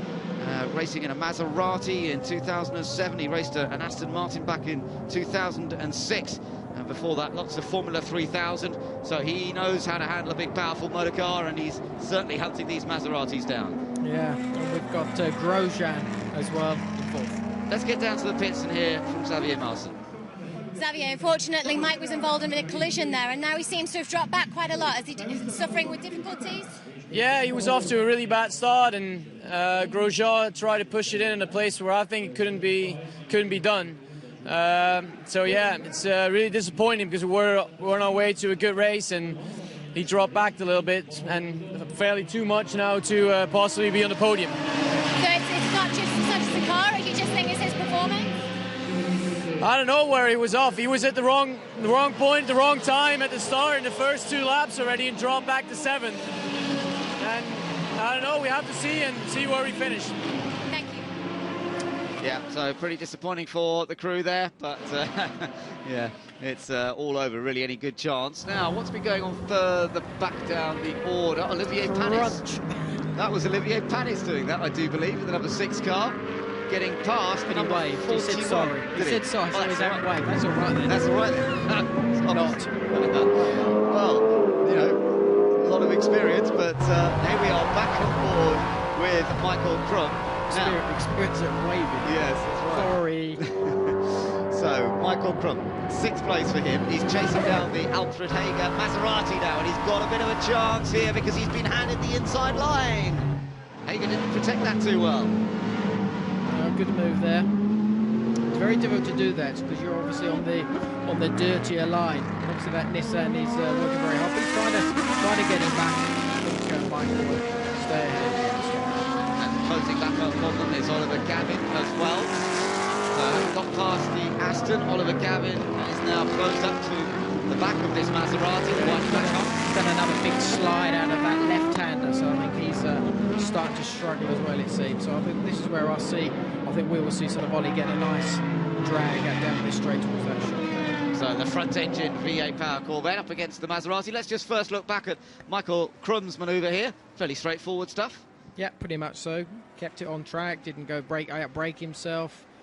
Little bit of a movement there, but nothing much. And in front, and he gets the place. So Nissan's have had an up and down day so far, but Michael Krum is the leading Nissan, and he's now got that car into 5th position, chasing after Romain Grosjean. Grosjean still in position. There's been no indication that there's any penalty for Romain Grosjean, so he's happily there in 4th. But Alfred Hager in the black and white Maserati really coming under severe pressure now from Ollie Gavin, and this was where Gavin was so quick into this sort of infield section up at the end of the straight, and that's where he made a move early. I wonder if he can do the same here. Yeah, well, I think he'll be trying to put the pressure on. He's a wily old fox, and he'll be putting that pressure on, and hopefully it will give him the opportunity. We'll just see Michael Pacini's got the 2nd place. Great. And he's done it. Fantastic. Enrique Ben. Oh, no, still side by side hitting each other. There's damage on that Maserati. Oh, suspensions have gone there. Whoa, 2nd place has changed completely. Now, is the Corvette damaged as well? That's the question. Crabbing its way down there, Enrique Benaldi. What a late lunch. You said to me, somebody will have a go into that last corner at some point, and it was Pacini going for 2nd. And he certainly did. It was me just to see the replay, to see what happened exactly on the exit when they made contact. It's broken up, I would have guessed, that left rear upright suspension. Here we go. So he's up the inside, no problem. Great move. Enrique tries to get up the inside. Yeah. Difficult one, wasn't it? Difficult one. I think the sort of the back end sort of steps out a little bit of the Corvette. You know, difficult one. Yeah, was he again? I have to say it even again. Yeah, was he swinging across in front of him, or was he? And of course, Benaldi was certainly trying to get him back if possible. Well, a great move. Yeah. I mean, he just caught it. What you always want to do is try and catch someone unawares. And he did it entirely there, caught him completely unawares. But, well, a little bit of concern perhaps down there in the Vitaphone pit. But for Michael Bartels, things should be good because his car of Andrea Bertolini at the wheel at the moment, still in front. And the Corvette is charging on, and Andrea Pacini really pushing on. He'll be handing the car over to Mark Enrici in a while. The pit window, by the way, will be opening up in just over 2 minutes. It's already 2 minutes away from those first pit stops being taken. We've had Seiji Arai in the pits, and he's abandoned in the pits, so he's out of the race. Now, interestingly, the number 8 Aston has been in, but that's not from driver change. They've had a problem with that car. It did start at the back, but I can also tell you, I'm afraid that Darren Turner is way down. Also had a problem. I think it was his car, that came in right at the start of the race. I don't know what the problem was, but there was obviously something that affected his Aston Martin, so it's not proving to be a very good day at all, I'm afraid, for those 2 young driver Aston Martins. They're not going to go away with any points from this championship race. Meanwhile, we've got some more battles going on here. Number 10 Aston Martin, the blue and silver car, that's Jonathan Hershey. He's 9th. There in number 40 is Bas Linders, and he is in 10th place, having come from pretty much the back of the grid. And we know he's got a brand new set of tyres to use when he makes his pit stop in a little while. Will, of course, be handing the car over then to Maxime Martin. Yeah, that will give it a good opportunity for them to move up again. It looks as if he could get another place, not on this occasion, but they've moved up very, very well. This has been a good showing from Bas. Yeah, it has. It's good because the Mark VDS team have not had as much success as the Martech team looking forward. There's no doubt that they've sort of been trying to play catch-up to the other Ford runner, but maybe in the shout. But don't forget, Grosjean at the moment is now being shown as 3rd, of course, because of that other Maserati having the problem. That means that Grosjean in the Martech Ford GT is now in 3rd place. So that's a big story because they lead the championship not too far behind their major threat, which are Andrea Bertolini and Michael Bartels. No, exactly, and it's a big thing for them to get those points, especially today, as we said, because this is the day of the big points. So everybody getting ready now. Interesting, they get the crash helmets on in plenty of time. But that Corvette, has closed up over the last lap or so, just a couple of tenths quicker than the Maserati on that last lap, and really flying. And, you know, the Corvette was so strong in Abu Dhabi. They struggled for pace at the next two events at Silverstone and Brno. There's been a bit more of the balance of performance commission doing some work, and the Corvette has certainly proven to be very much stronger again here at Paul Ricard. It's putting that Maserati under increasing pressure. Yeah, a lot of pressure. He seems to have really sort of upped his game. The pit window is open, and I think now that is a chance that we'll see with... Let's get some... Oh, no! Off goes the Corvette! There's been contact with the Maserati, and that's a major, major drama. And the Maserati's into the pits for the stop, but the Corvette continues. Well, that's a surprise, Johnny, that the Corvette has continued, isn't it? Yeah, in a way. It just got, well, I suppose the pit guys weren't ready. He wasn't planning to come in. I think he was trying to overtake the Maserati. Presumably lost it big time, and the same, probably the same thing as the Maserati does. It's pit stop. Michael Bartels gets in the car. Andrea Bertolini, there was an incident there. Whether he actually made any contact with this car, I don't know, but clearly Piccini tried to do on the lead car what he'd already done on Enrique Bernaldi's car. And I know Haley was about to talk to Enrique, but then it all took off up at that last corner. But Haley is with Enrique now, I think. That car just heading off. Mind the guys in front. Yeah, he gets out cleanly. And so the former race leader, that #1 car is back on its way. Now we get the chance to hear to Enrique Bernaldi. Enrique, unfortunately the race is over for you. The race was being very good. I was faster than Bertolini, so I think I could have done a move soon. And Piccini tried a maneuver. I let space for him, and on the exit the corner he hit me. That's why I've been a Formula 1 driver, and he's what he's not. Oh wow, there's a comment for you, Johnny. That's why I've been a Formula 1 driver, and he's nothing. Now then, from one Formula 1 driver to another, give us your reaction on that one. That's a good quote. That one, I like that a lot. I don't know. We've seen it twice. We've tried to see exactly what happened. It's a very difficult one. It's very difficult to see. It'd be nice to see if there was an inboard one of the Corvette to see if he did actually veer right. Yeah, I'm not sure we've got that shot, unfortunately. So it's going to be a tricky one to ascertain. The Corvette's still running. Here it is. It's leading this race now. Andrea Piccini, and is he staying out? Yes, he is for a bit longer. He's got clear track.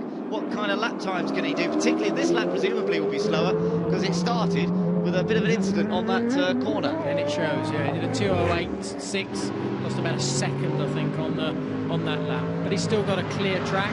Have to see how many laps he does before the pit closes. A lot of it will come down to whether he's got a good set of tyres to switch onto as well. Of course, yeah. Well, I think this is what the whole race is all about. It's who's used what when, and especially now, who's got what left. So Andrea Piccini continues on his way. The 31-year-old who has his career apparently has just been written off by Enrique Bernaldi, who didn't seem too impressed, but he's had plenty of success himself. That's the end of this incident. Now, when he spun, that was when he went for the second time, we think, and having a go at getting past the other Maserati. Again, hard to pick up how it began, whether he just lost it on his own or what. But it was the same corner, wasn't it? Yeah, well, it was going into the same corner. I think the left just before the final right-hander, when he spun going around. Maybe he was just trying to get as close as he could to get sort of that slingshot down the inside, but it didn't quite work. No. Now, what else is happening? Well, I can tell you that Romain Grosjean is catching the race leader. Flying along is Romain Grosjean in that Ford GT. Meanwhile, there's another driver change going on down there. Number 41 Ford GT is also into the pits. That's the Renault Coupe and Marcus Paltala car. But the Bas Linders one is still out there, I think, at the moment. No, I think he has maybe been into the pits now.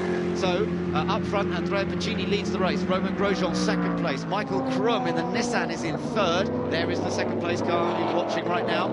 Oliver Gavin's come up to fourth place. I think Ollie will stay out there as long as possible because his co-driver is not as quick as Ollie, so they probably will push that as deep as they can into the race before they make the driver change. And we know that Thomas Much is fast, but he's not as fast as Romain Grosjean, so I'm sure they'll push it to the limit as well. Yeah, no, definitely so. And again, Michael Krum's actually pushing in some quick laps as well. He's about the same pace as Grosjean at the moment. So if he can just keep that pace up, he's a further 4 seconds, nearly 5 seconds behind Grosjean, but he's still got a chance.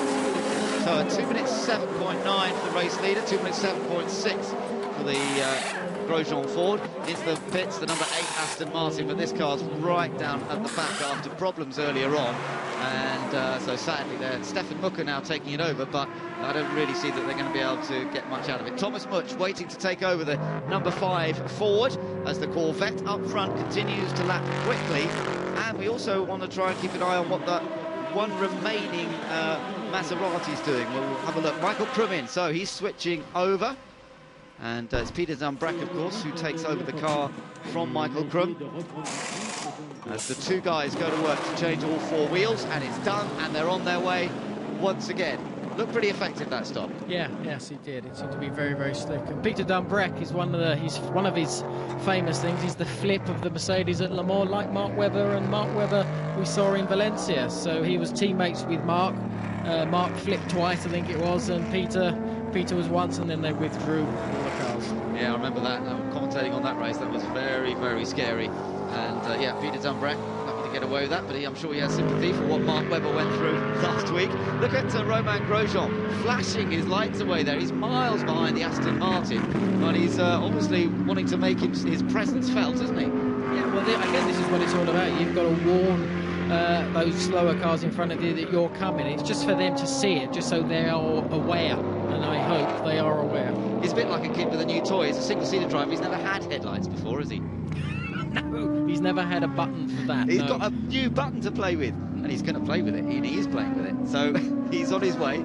He's currently in second place, chasing that Corvette, and he was 3/10 quicker on the last lap. But so much will depend on their pit stops and on the tyres that they've got, and then the pace of their relative co-drivers. As in comes Piccini. So Mark Henrici will be taking over this car, and then we'll get a real picture. And he's staying out there, Grosjean, a bit longer. Get one more lap in before he stops, I guess. Yeah, well, it's the same thing. He knows his pace is quick. He knows he's quicker than the Corvette that's just pitted. We'll have to see how many more laps, maybe only one more lap, but he just needs to push. And again, lights were flashing ablaze, trying to get that Aston Martin out of his way so he can have maybe one final wide go at getting as quick as he can before he pits. So, well, look at the tyres. Looks like a pretty good set. Hard to tell. I don't think they're brand new set, but always hard. They've been cleaned up. Yeah, the used set of tyres, and you can never really tell on a used set whether it's a good set or not, whether it's done a half race distance or maybe just a lap of qualifying. That might be all they've done. The Alain Cool Lamborghini in, they've been a bit disappointing, but there is the 24 car that led in the early stages. Remember that? That seems a long time ago. It was a long time ago. He had a drive-through penalty for jumping the start, and he comes in from 9th position. So Peter Cox, that's such a shame, but the rules are the rules, and it's Christopher Haas who takes over that car. Meanwhile, now, Maserati versus the Corvette, that's the gap between them then. So, Michael Bartels has got a useful advantage over the Corvette. It's a question now whether those tyres that they've put on that car are good, and whether Mark Henrici can really put in some laps. The 27-year-old German, runner-up in the ADAC GT Series in Germany in a Corvette last year. He knows the car well, but also in the pits at the same time as the number 5.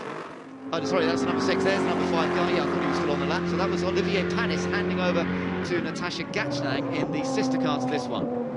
Yeah, and again, this is Grosjean. We have to see if he pits. It's going to be an interesting one to see. Oh, problems. Natasha had an accident this morning in the warm-up. Went off the road on the entry to the Mistal Straight. Got the car sorted out. Oh, no, she may have dropped her mascara. steady, Johnny, steady. And Romain Grosjean now has to come in if he's going. Well, he has to come in if he wants to beat the pit stop window. Otherwise, he can pick up a drive-through as well. No, he does come into the pits. There we go. Stay inside the white line. Yeah, he's a good boy there. And that the other car's still there. Well, that's not good news. No, well, I think they're going to be okay just behind. Yeah, Thomas is actually standing well behind Natasha's car, trying to see what's going on there. They're going to move that. Yeah, because they still want a clean run out, don't they? They do. So it's out of the way, so it's done. So now hopefully they can sort out her problem. Right, out gets Grosjean. Helps Thomas Much. The guys on the wheels, just these two guys. Watch, got the air tank strapped to his back. And another guy has the job of putting the wheel on, taking the wheel off, and they're not light. So that's hot work in these conditions. So Let's see where that brings the Ford back out. Here comes the number 1 Maserati that has been up front for most of the race, not but most. Away goes Thomas Much and heads down the pit lane as the Maserati comes across the line. Now, where's the Corvette? Where is that Corvette? There it is, the yellow car just appearing at full speed. Thomas Much joins, and the Corvette is in front. So the Ford rejoins effectively in 3rd place once everybody's made their stop, which I think they pretty much have now because the window has closed. If they haven't made a stop by now, they're in big trouble. Yeah, exactly. Yeah, well, he's closed the gap on that Corvette. Now it's really down to putting their heads down and hopefully getting that GT40 as fast as it can around this lovely Paul Ricard circuit. Yeah, riding on board with Thomas Much on his outlap. Got to get up to speed so quickly when you're first in the car. Yeah, well, you've got to be sort of, you know, on it. The tyres are cold, so you've just got to be a little bit careful. That's why he's working a bit hard in the car. But it will take probably half a lap before you sort of really get in. Adrenaline always sort of pushes you that little bit further in a race situation. Looking at number 9, Aston Martin. Now, that's being shown up in second because they made a later stop, I think. Just coming out of the pits, he's only just made his stop. So, a bit like Grosjean, they went for the last possible moment before making their pit stop. Yeah, and I think it was a good choice. You may as well use the speed of the car and then to get in when you can as late as you possibly can because you gain more from it. Well, Natasha's problem looks to be somewhat more serious, doesn't it? Yeah, a lot more. They've got the rear bodywork off. Maybe a clutch or gearbox issue because she just didn't seem to be able to pull away out of the pit lane, whereas Olivier had been running okay. When everything's going, it's quite different to actually getting the thing moving from standstill, isn't it? Yeah, exactly. So it could be quite a number of things. So on its way, the number 9 Frederick Makovici car, which is now been taken over by Thomas Ackery, who was out earlier on in the GT3 race here today. So some of the drivers have been pretty busy this weekend and doing plenty of work. There's the number 24 Lamborghini that led early on and picked up a drive-through penalty, and that's way down the field, I'm afraid, now in 12th position. So let's just confirm the order now that all those pit stops have been done, and it is the Maseratis up front. And as we're just looking at the standings at the bottom of the screen, you can see the Makovici Aston is in 7th position, and the rest of them, Zonta, he had a problem earlier on, if you remember, and that's really put him down the order. Up front, though, it is the Michael Bartel's Maserati that leads this race from Mark Henrici's Corvette, and Grosjean and Thomas Much in their Ford, which is in 3rd place. The number 23 Nissan of Peter Dumbreck, by the way, still in 4th place. That was a nice power slide out the last corner. 5th place is Alexander Margaritis in a Maserati, and then Maxime Martin in the other Ford GT that he shares with Bas Linders. That's up to 6th now, so they've done really well. This little battle here is going on for 12th place. That is Christophe Pouchou. He's a hard, experienced and feisty racer, and it doesn't matter whether he's fighting for 12th place, he's still going to give it his all. Down to the corner at the end they come then, and this is Lamborghini versus Lamborghini. The Alinkel team didn't qualify as well as the Reiter team, the Blancpain team, but they seem to have a reasonable race pace here, and keeping the pressure on at the moment.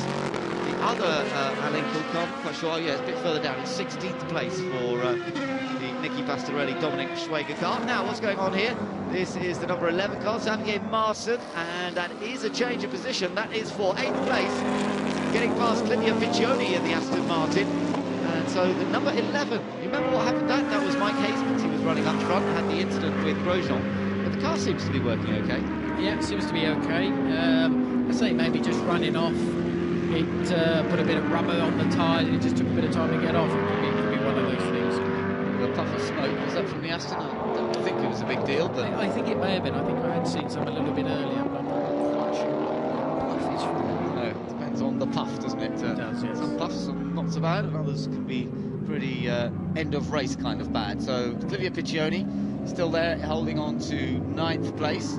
Ricardo Zonta's in 10th position. But there is Thomas Much, and now you've got a battle on our hands because that is for 3rd place, and it is Thomas Much in the Ford with behind him now Peter Dumbreck. Yeah, I was just going to bring up, been looking at his last few lap times, and he's been doing the best laps in that car, so they've obviously put some good tyres on that, and he's putting that to good use at the moment, and now putting that full GT under an immense amount of pressure. And there's a big difference in lap time. The GT40 is about 2 minutes 8, and Peter is 2 minutes 6. It's 2 seconds different. Yeah, look at that, the graphic at the bottom showing you how much he's gained on these last couple of laps compared to the Ford. He gained nearly 2 seconds on one single lap. It's a massive margin. Whether Thomas Much made a mistake or got caught in traffic, I suppose that's possible, is it? No? No, well, I know Peter's been consistent doing these 206s, so I think he just seems to have a car at the moment. The tyres seem to be working very well for him. See, under braking, that's where he's able to gain. That just normally tells you that the tyres are in good nick. Getting the power down as well. Let's listen for a little while to that wonderful V8 engine.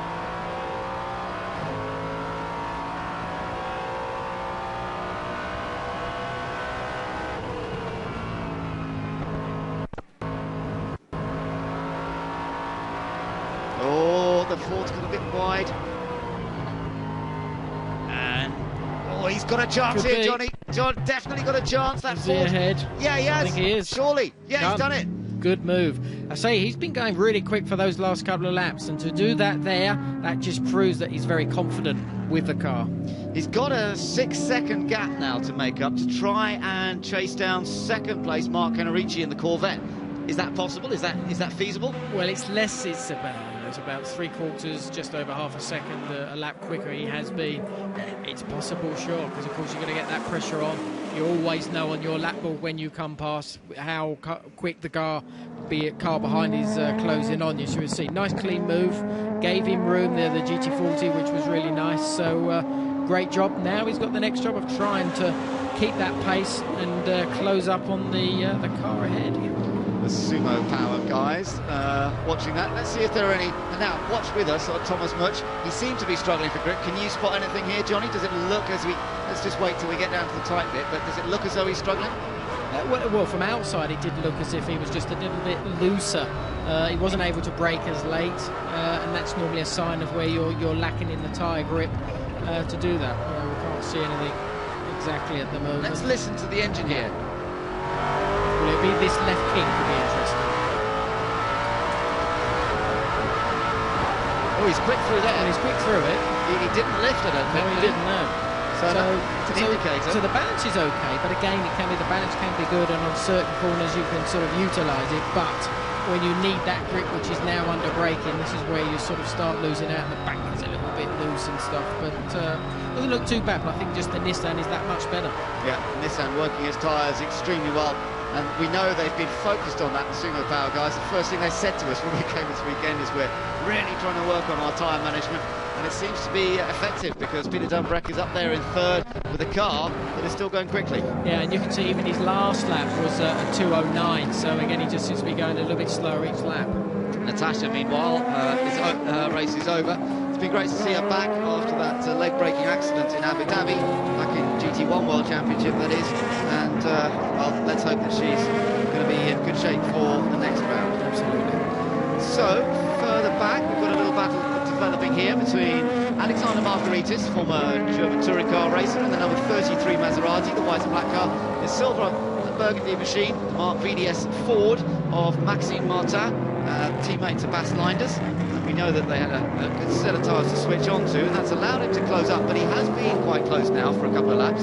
So the question is, can he actually find a way past that Maserati MC12? And meanwhile, let's keep an eye on this too, because Xavier Marson has got himself involved in the battle with the Aston of Thomas Ackery. He's passed one Aston a moment ago, remember, that was Clivia Piccioni, and now he's got to try and pass the other Aston Martin, and this time it's the car of Thomas Ackery. I know, another car that's got another great noise from the outside. So again, trying the outside route, just going to keep him tight on the left and hopefully get him to run a bit wide. No, he's done very well there, you see the Aston Martin, and he's still on the proper racing line.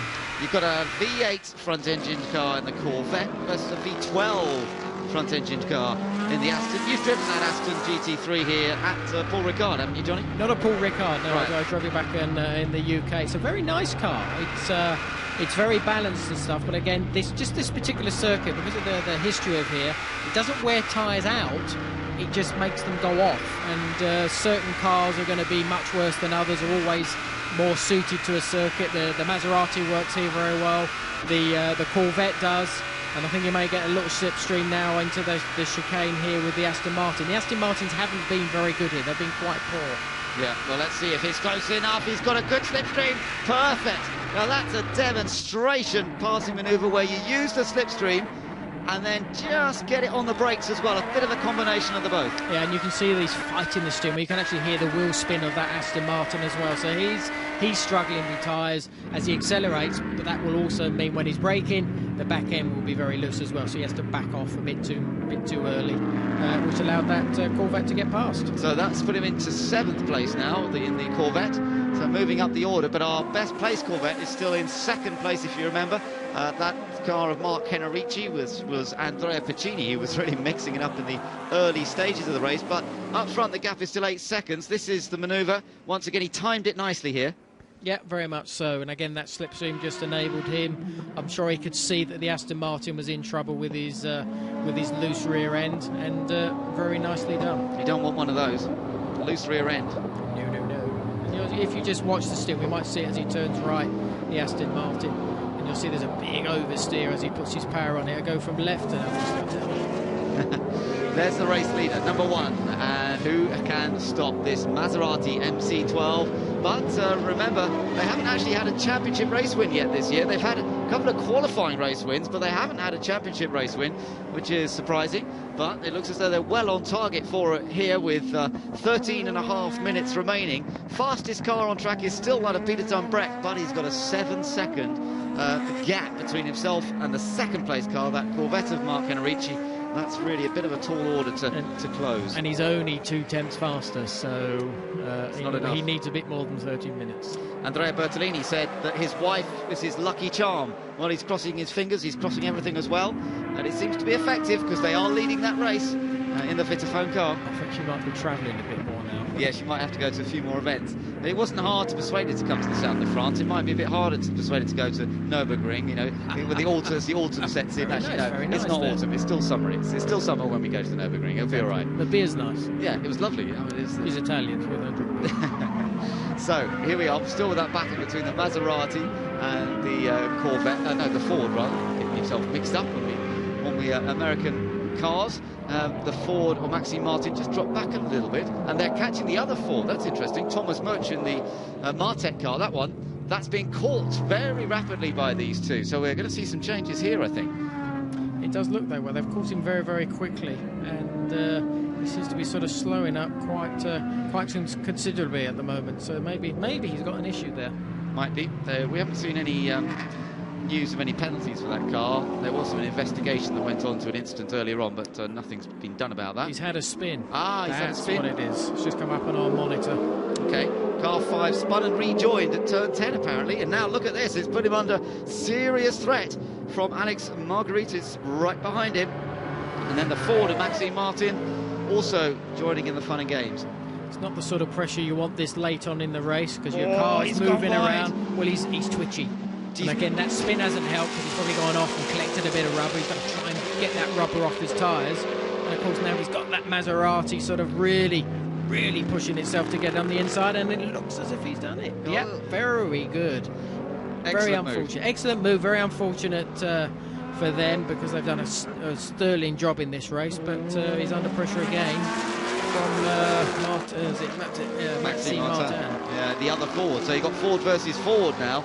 And this will be a bit of a flip for the Mark VDS team, because they have rather been in the shadow of the other Ford team. Be a bit of a chance for them to show what they can do here. He's got his lights on. Yeah, well, this is always the part of the psychological game. He's there, he's flashing, you know, I'm here, I'm going to get you. Yeah, but Thomas Murch will want to uphold honour for his team. Very involved in that team, and actually the running the technical side of it as well is Thomas Murch. So it'll hurt him a lot if that other car gets past, but it's ever so close. But we are aware, aren't we, that he has got a good set of tyres on there. So again, he's going to have that advantage to use. Yeah, that is true. But I guess by now, the best of the tyre is probably gone, is it, I suppose? It's gone, sure, but I think the drop-off of these tyres is quite a lot, and I guess his drop-off shouldn't be as much as that number 5. And he does seem to be able to just tuck it in a little tighter there into the right-hander. Yeah, he seems to be able to do that. And again, I think that's just down to the slight difference in tyre performance. But he's still got to utilise it, and secondly, he's still got to pass him. Yeah, and then we've got 10 minutes to go in this race.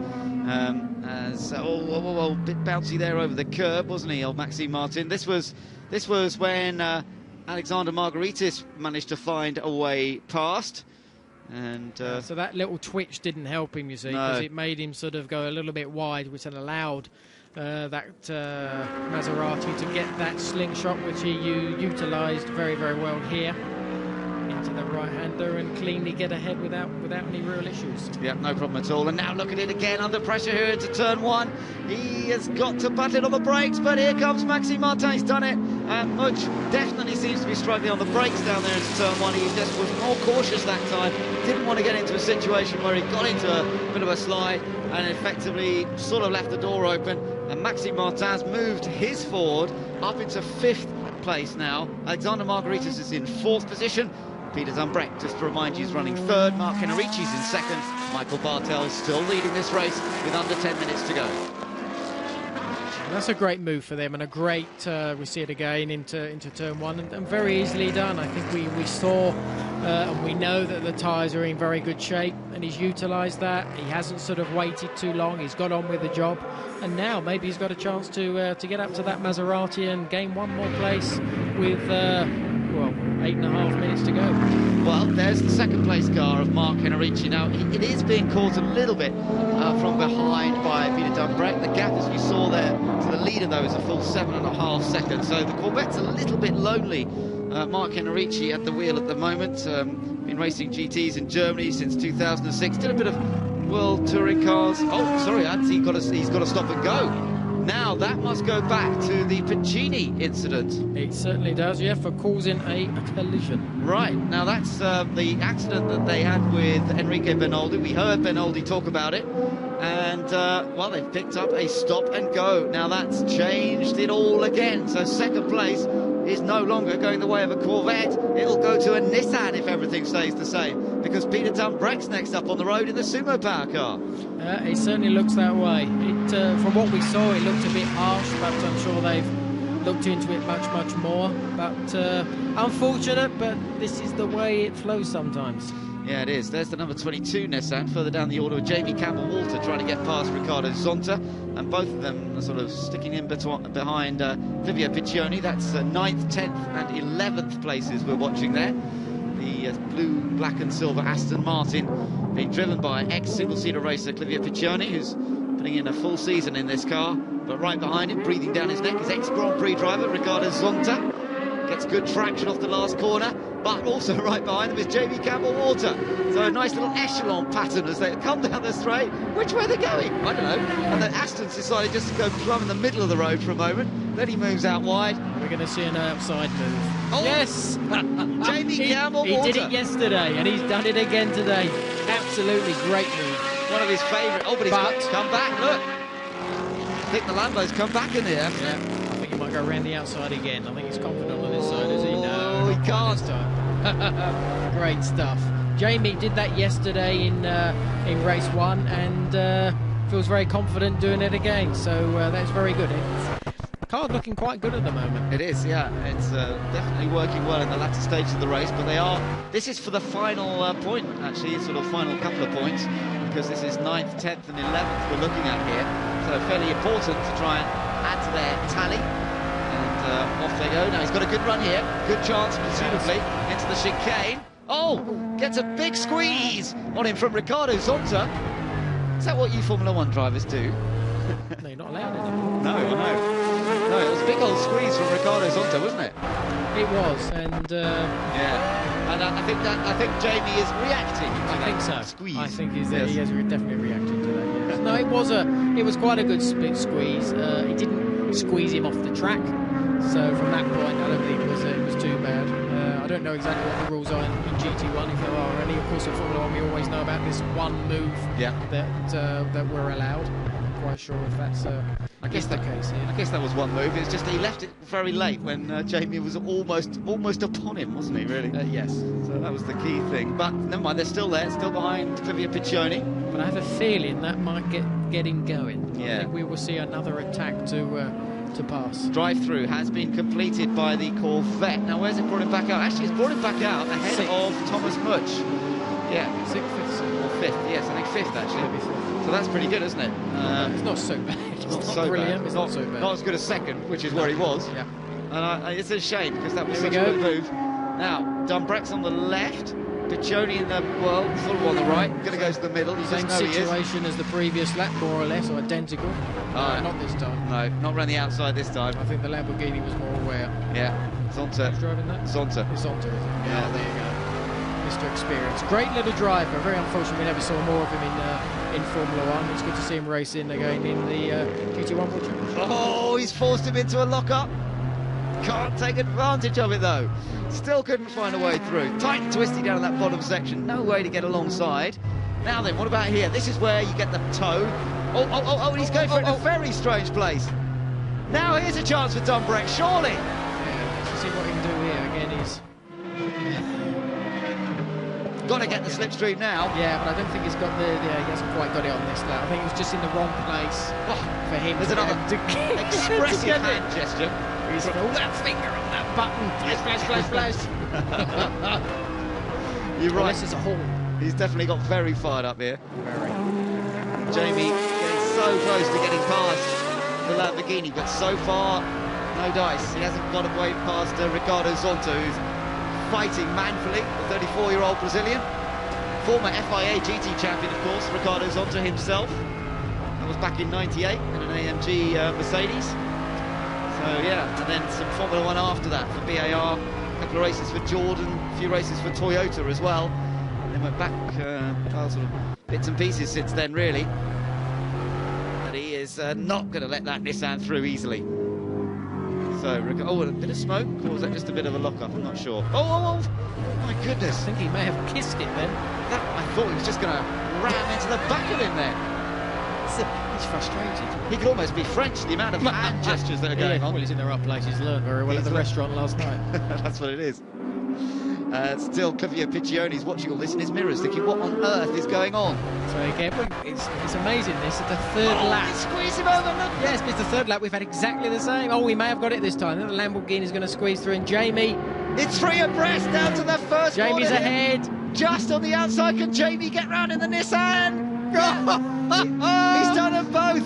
He's taken 2 places in one go. He's into 9th. Great stuff from Jamie Campbell. And there you go. And the crowd goes wild. Indeed, the crowd. Well, sort of the crowd. Come on. Yeah, oh no, that's the wrong one. Yeah, one of the opponents. They're not looking so happy. But Jamie Campbell Walter. Well, I wonder what the hand gesture might be now. After that one. Come on. Great move that, I have to say. He's confident. He did it a couple of laps ago. He did it yesterday. Wonderful, confident move. So Piccioni was the big loser there. He'd been sitting in front of both of them for a lap after lap, and then suddenly he finds he's sort of barged out of the way. But legally, I mean, they didn't do anything wrong. No. It was a good, clean, straight fight. For 3, 4 laps? Wonderful, lovely. Keeping us entertained. Look at the clocks ticking away. Suddenly it's only under 2 minutes to go all of a sudden. Race leader is still Michael Bartels in the Maserati with an 11-second advantage over Peter Dumbreck. And a really good run for the other Maserati, the Hager Maserati. Alex Margaritas at the wheel at the moment in 3rd. 4th place, the Ford of Maxime Martin. Then Henrici's Corvette is in 5th. Thomas Much is still in 6th. Xavier Marson's in 7th, then it's Thomas Ackery's Aston Martin, and then this lot with Peter Dumbreck, with Jamie Campbell Walter rather, right there, and the lead of this little pack. So he's sitting in 8th place, I think it is, but by the time it's come around, no, 9th place. Here we go. Take another look at this, Johnny. Oh, it's great side by side. I think the Aston Martin was right in the middle. You can see they're getting very close to the Lamborghini, and I think they have a little kiss there. But of course, Jamie gets that sort of clearer run in some regard because they were fighting over each other and scrabbling around. So there you go. Come on, you. Come on, then. What a fantastic picture. Great to see. And I think that one might be James Rumsey's son. I'm not sure because James is the owner of Sumo Power. And I know he came with his family this weekend. And that was just a wonderful, wonderful image. But I tell you what, these guys, what a weekend they've had, Johnny, because pole position, great qualifying job by Andrea Bertolini. They won the qualifying race, and for the first time this year, and therefore the first time ever, they're going to win the championship race in an FIA GT1 World Championship race. They've won plenty of FIA races in the past, but it's now the GT1 World Championship, and Bertolini's still looking a little bit nervous. Yeah, and I think it's like he's been saying all weekend, they've been wanting this win. This weekend is the one where you get the points. They haven't done it before, and my Christ, have they worked at it this time to get it done, and they've done a good job. Oh, they have. No, fair dues to them. They've been on top all weekend, and they have been pushing on and really dealing with traffic. They got pushed back to second in the early stages of both races, in the qualifying race and the championship race, but they have worked through all the dramas, and it's going to be victory here for the Vitaphone Maserati of Michael Bartels and Andrea Bertolini. Success at last in the championship race this year, and 25 points goes the way of Bertolini there and Michael Bartels. They will be delighted. That will put them into the championship lead. Second place goes to Peter Dumbreck and Michael Krum in the Sumo Power Nissan, and that is another super effort from them. Michael Krum looking very, very happy. And third place goes to Alexander Margaritis and Alfred Hager. That's their best result by a long way this season. Fourth place goes to Maxime Martin and Bas Linders in the Ford. Fifth goes to the Corvette of Mark Henrici. Crossing the line next, it'll be Thomas Much, I think, in the... No, it's not. It's Xavier Marson in the Corvette in sixth place. Oh, there's a spin right at the end for the number 10 car. Clivio Piccioni might have lost a place, but it won't make much difference, I think, because they're just outside the points there. We're just waiting for the other finishers to come through. Thomas Much has finished in 7th place. Jamie Campbell-Water, after a fantastic effort at the end, finishes 8th. Thomas Ackery is in 9th place. Ricardo Zonta is in 10th place. And the rest of them coming across the line. Bert Longin finished in 11th. Nicky Pastorelli in 12th. Clivio Piccioni, after that spin, finished in 13th place. So it was Longin just making contact with the back of Clivio Piccioni's car. That was for 11th. So he won't have been too impressed, although at least it wasn't for a championship point, I guess. True. Bit of avoiding work going on behind there by the Nicky Pastorelli number 38 car. Did a good job of keeping out of the way. So, all the way to the end of the race, we've had some fun and games, but it has been a superb weekend for the number 1 team, this Maserati MC12 of the Vitaphone team, and the team that's won many championships before it's become a world championship. They've taken 5 teams titles, 2 manufacturers cups, 3 drivers championships. They've won the Spa 24-hour race 3 times in the past. Amazing run of success, but now that it is a world championship, Johnny, this is in a way the big one. It's given them a new motivation, hasn't it? I think definitely so. I think it's been a long time coming for them. They've been so successful, as you said, Ben, in the previous sort of FIA championship, but this is really the one. You know, that world championship always adds that little bit extra credibility to it. We've got some wonderful manufacturers out there as well, and it's been a good team. They've always worked very, very hard, and I think we're seeing all that paying off. Yeah, you can. Michael's enjoying the slowdown lap. Peter Dumbreck also very happy. Great result for Mark VDS with that Ford GT. Just confirming the standings down there at the moment. But yeah, it's first podium for that. Well, they're not just off the podium, they're in 4th place, the Mark VDS team. But the best they've had, I think, today is a 6th place that was at Abu Dhabi. Just looking at the standings at the bottom of the screen, scrolling through that. And so for Bas Linders and Maxime Martin, they will be very, very pleased indeed. And also that podium for Alex Margaritis and Alfred Hager. They had a 5th place finish in Abu Dhabi, but apart from that, no, they had a 6th place in Silverstone, but they're on the podium here. That's their first podium. And Alfred Hager sort of put this team together to run in GT1 this year. He'd retired from racing himself, 52 years old he is now. And yeah, he come back to racing. There's Michael Bartels almost getting out of his car. He's come back to racing Alfred Hager, and I have to say, you know, it's been well worth it, hasn't it? Because they've come home with a podium. Yeah, no, definitely so. I think it's a great job for them. Be great motivation for the rest of the season, and who knows, they might sort of become a threat to everybody else. You never know. Maserati's been strong here, there's no doubt. We know the other Vitaphone car would have been up there if it hadn't been for the incident with Andrea Piccini. But that was all part of the racing, really. And okay, Piccini, they got penalised for it, but it was great to see him have a go. I mean, Andrea Piccini was not going to settle for sitting in third. He got second by fair means or whatever, and he really went for the lead. We think we didn't quite catch it, but he looked as though he really had a go at getting past the number 1 car. Yeah, I think he did, and I think it's great to see that. It's great to see these drivers trying as hard as they can. But I think it was all the way down the field. We saw some great racing, some great overtaking. Sometimes a bit optimistic, sometimes, but we saw that they got penalised for that and making a few little driver errors. But at the end of the day, I think we had a cracking race because we had a lot of action the whole way through. Yeah, no, definitely great stuff. The Battle of the Brands has once again provided tremendous entertainment. It's the only mistake they've done. Look. Yeah, well, they haven't been on the podium this year, so I don't know how to get there. Didn't know where to get there. They're lost. Get the sat-nav on. Michael Bartels clambers out and thanks the car for a job well done. There he is with Andrea Bertolini. They've wanted this. Sundays have not worked out for them in the previous events, but they have now. So, in terms of championship races this year, there's now been 2 championship race wins for Ford, 1 for Nissan, and now there's 1 for Maserati. And they're celebrating with Alfred Hager and Alex Margaritis as well in another Maserati. It's been a good day for the Italian manufacturer, hasn't it? It has very much so. But they have shown all weekend how strong they've been. You've always got to put it, get the results from it, and it's exactly what they've done. Well, we went out in a Maserati yesterday, so we're sort of part of the Maserati success, really. No, actually, I think we gave them direction. It's what it was. It's what it was. It's what it was. And they won in GT4 as well. So yeah, they've had a pretty mega weekend this weekend. So the band is playing already. Drums are going off. And yes, we've actually our lap that we enjoyed. You can watch that on GT1World.com on the website. So that will be put on the website, and you'll see Johnny and me, or me being sort of thrown all over the car, basically, by Johnny driving me around in the Maserati here. So I'll get on the website later on this week and see how scared I look. Yeah, I might watch me. You can watch you as well. Not that you might not have done that a few times in the past. Well, I don't do that one. So there's the number 1 car then that was so successful today, over the whole weekend in fact, the qualifying race win. It's a maximum point score because they won the qualifying race, they picked up the 8 points there and they picked up the 25 points. But the Ford GT of Thomas Much and Romain Grosjean did manage to claw back some points. They dropped down the order a bit there when Thomas was in the car. Ended up finishing in 7th position. But still getting a few points. So let's go and hear from the race winners now.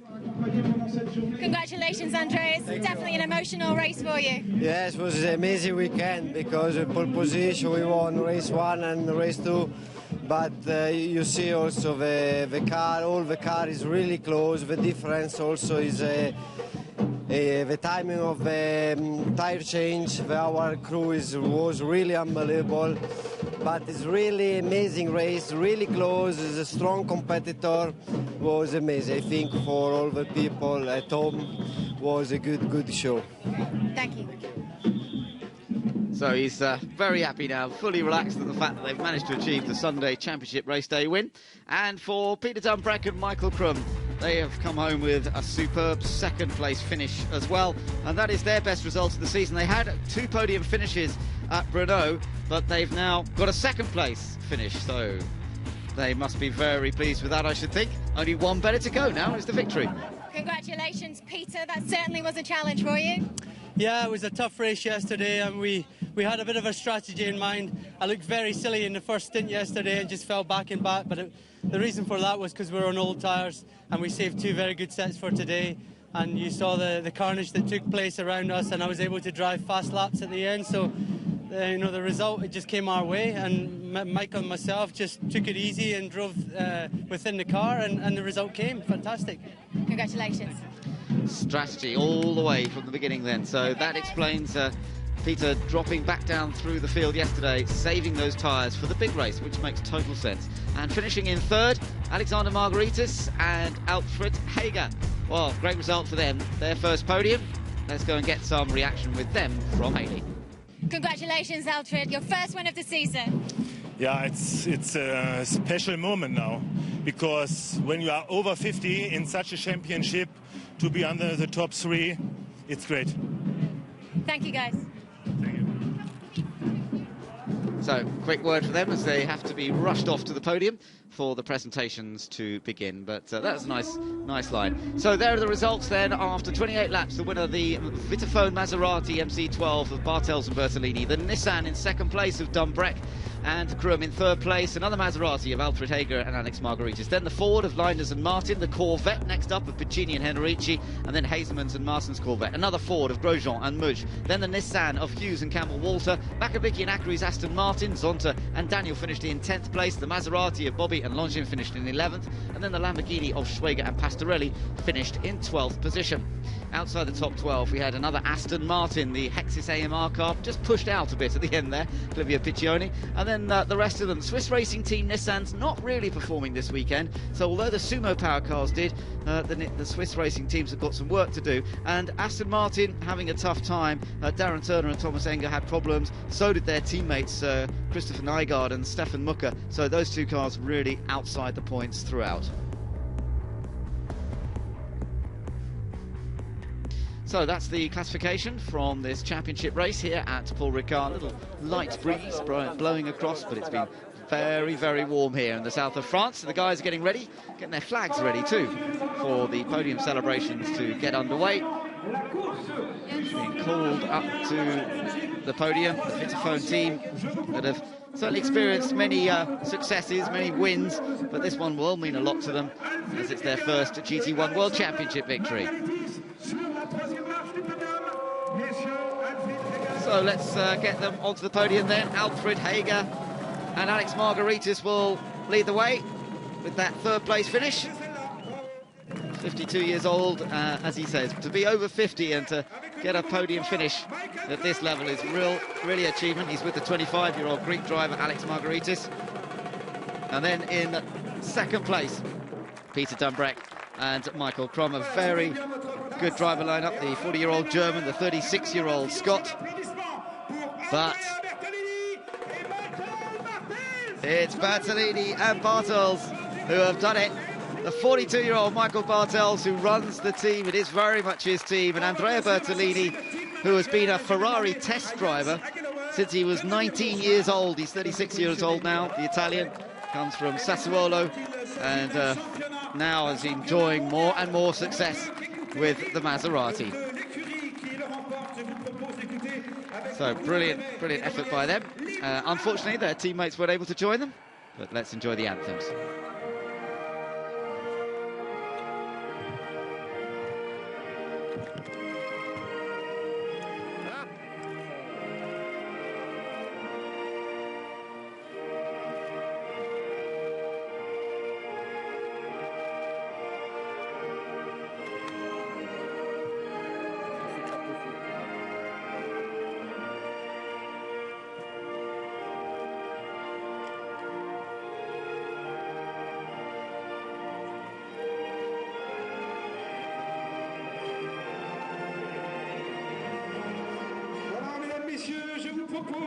So the German anthem for these two, they've now been racing together for some 5 years, Bartels and Bertolini. They are 3 times FIA GT champions, so they want to get GT1 World Championship. They want to be the first ones to win this world title.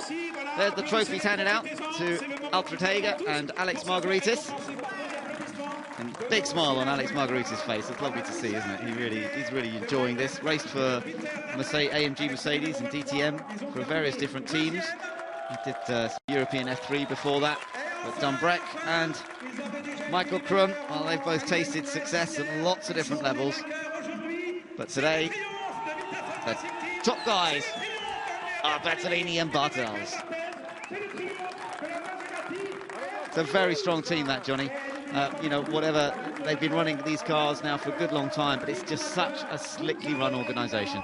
Yeah, I think it's everything. I think it's from the team to the car. They understand the car so well. But I think as drivers, they both now understand exactly what they want from each other to get the best from the car when they both get into the car. And that's exactly what we see on track. We see a very highly polished team.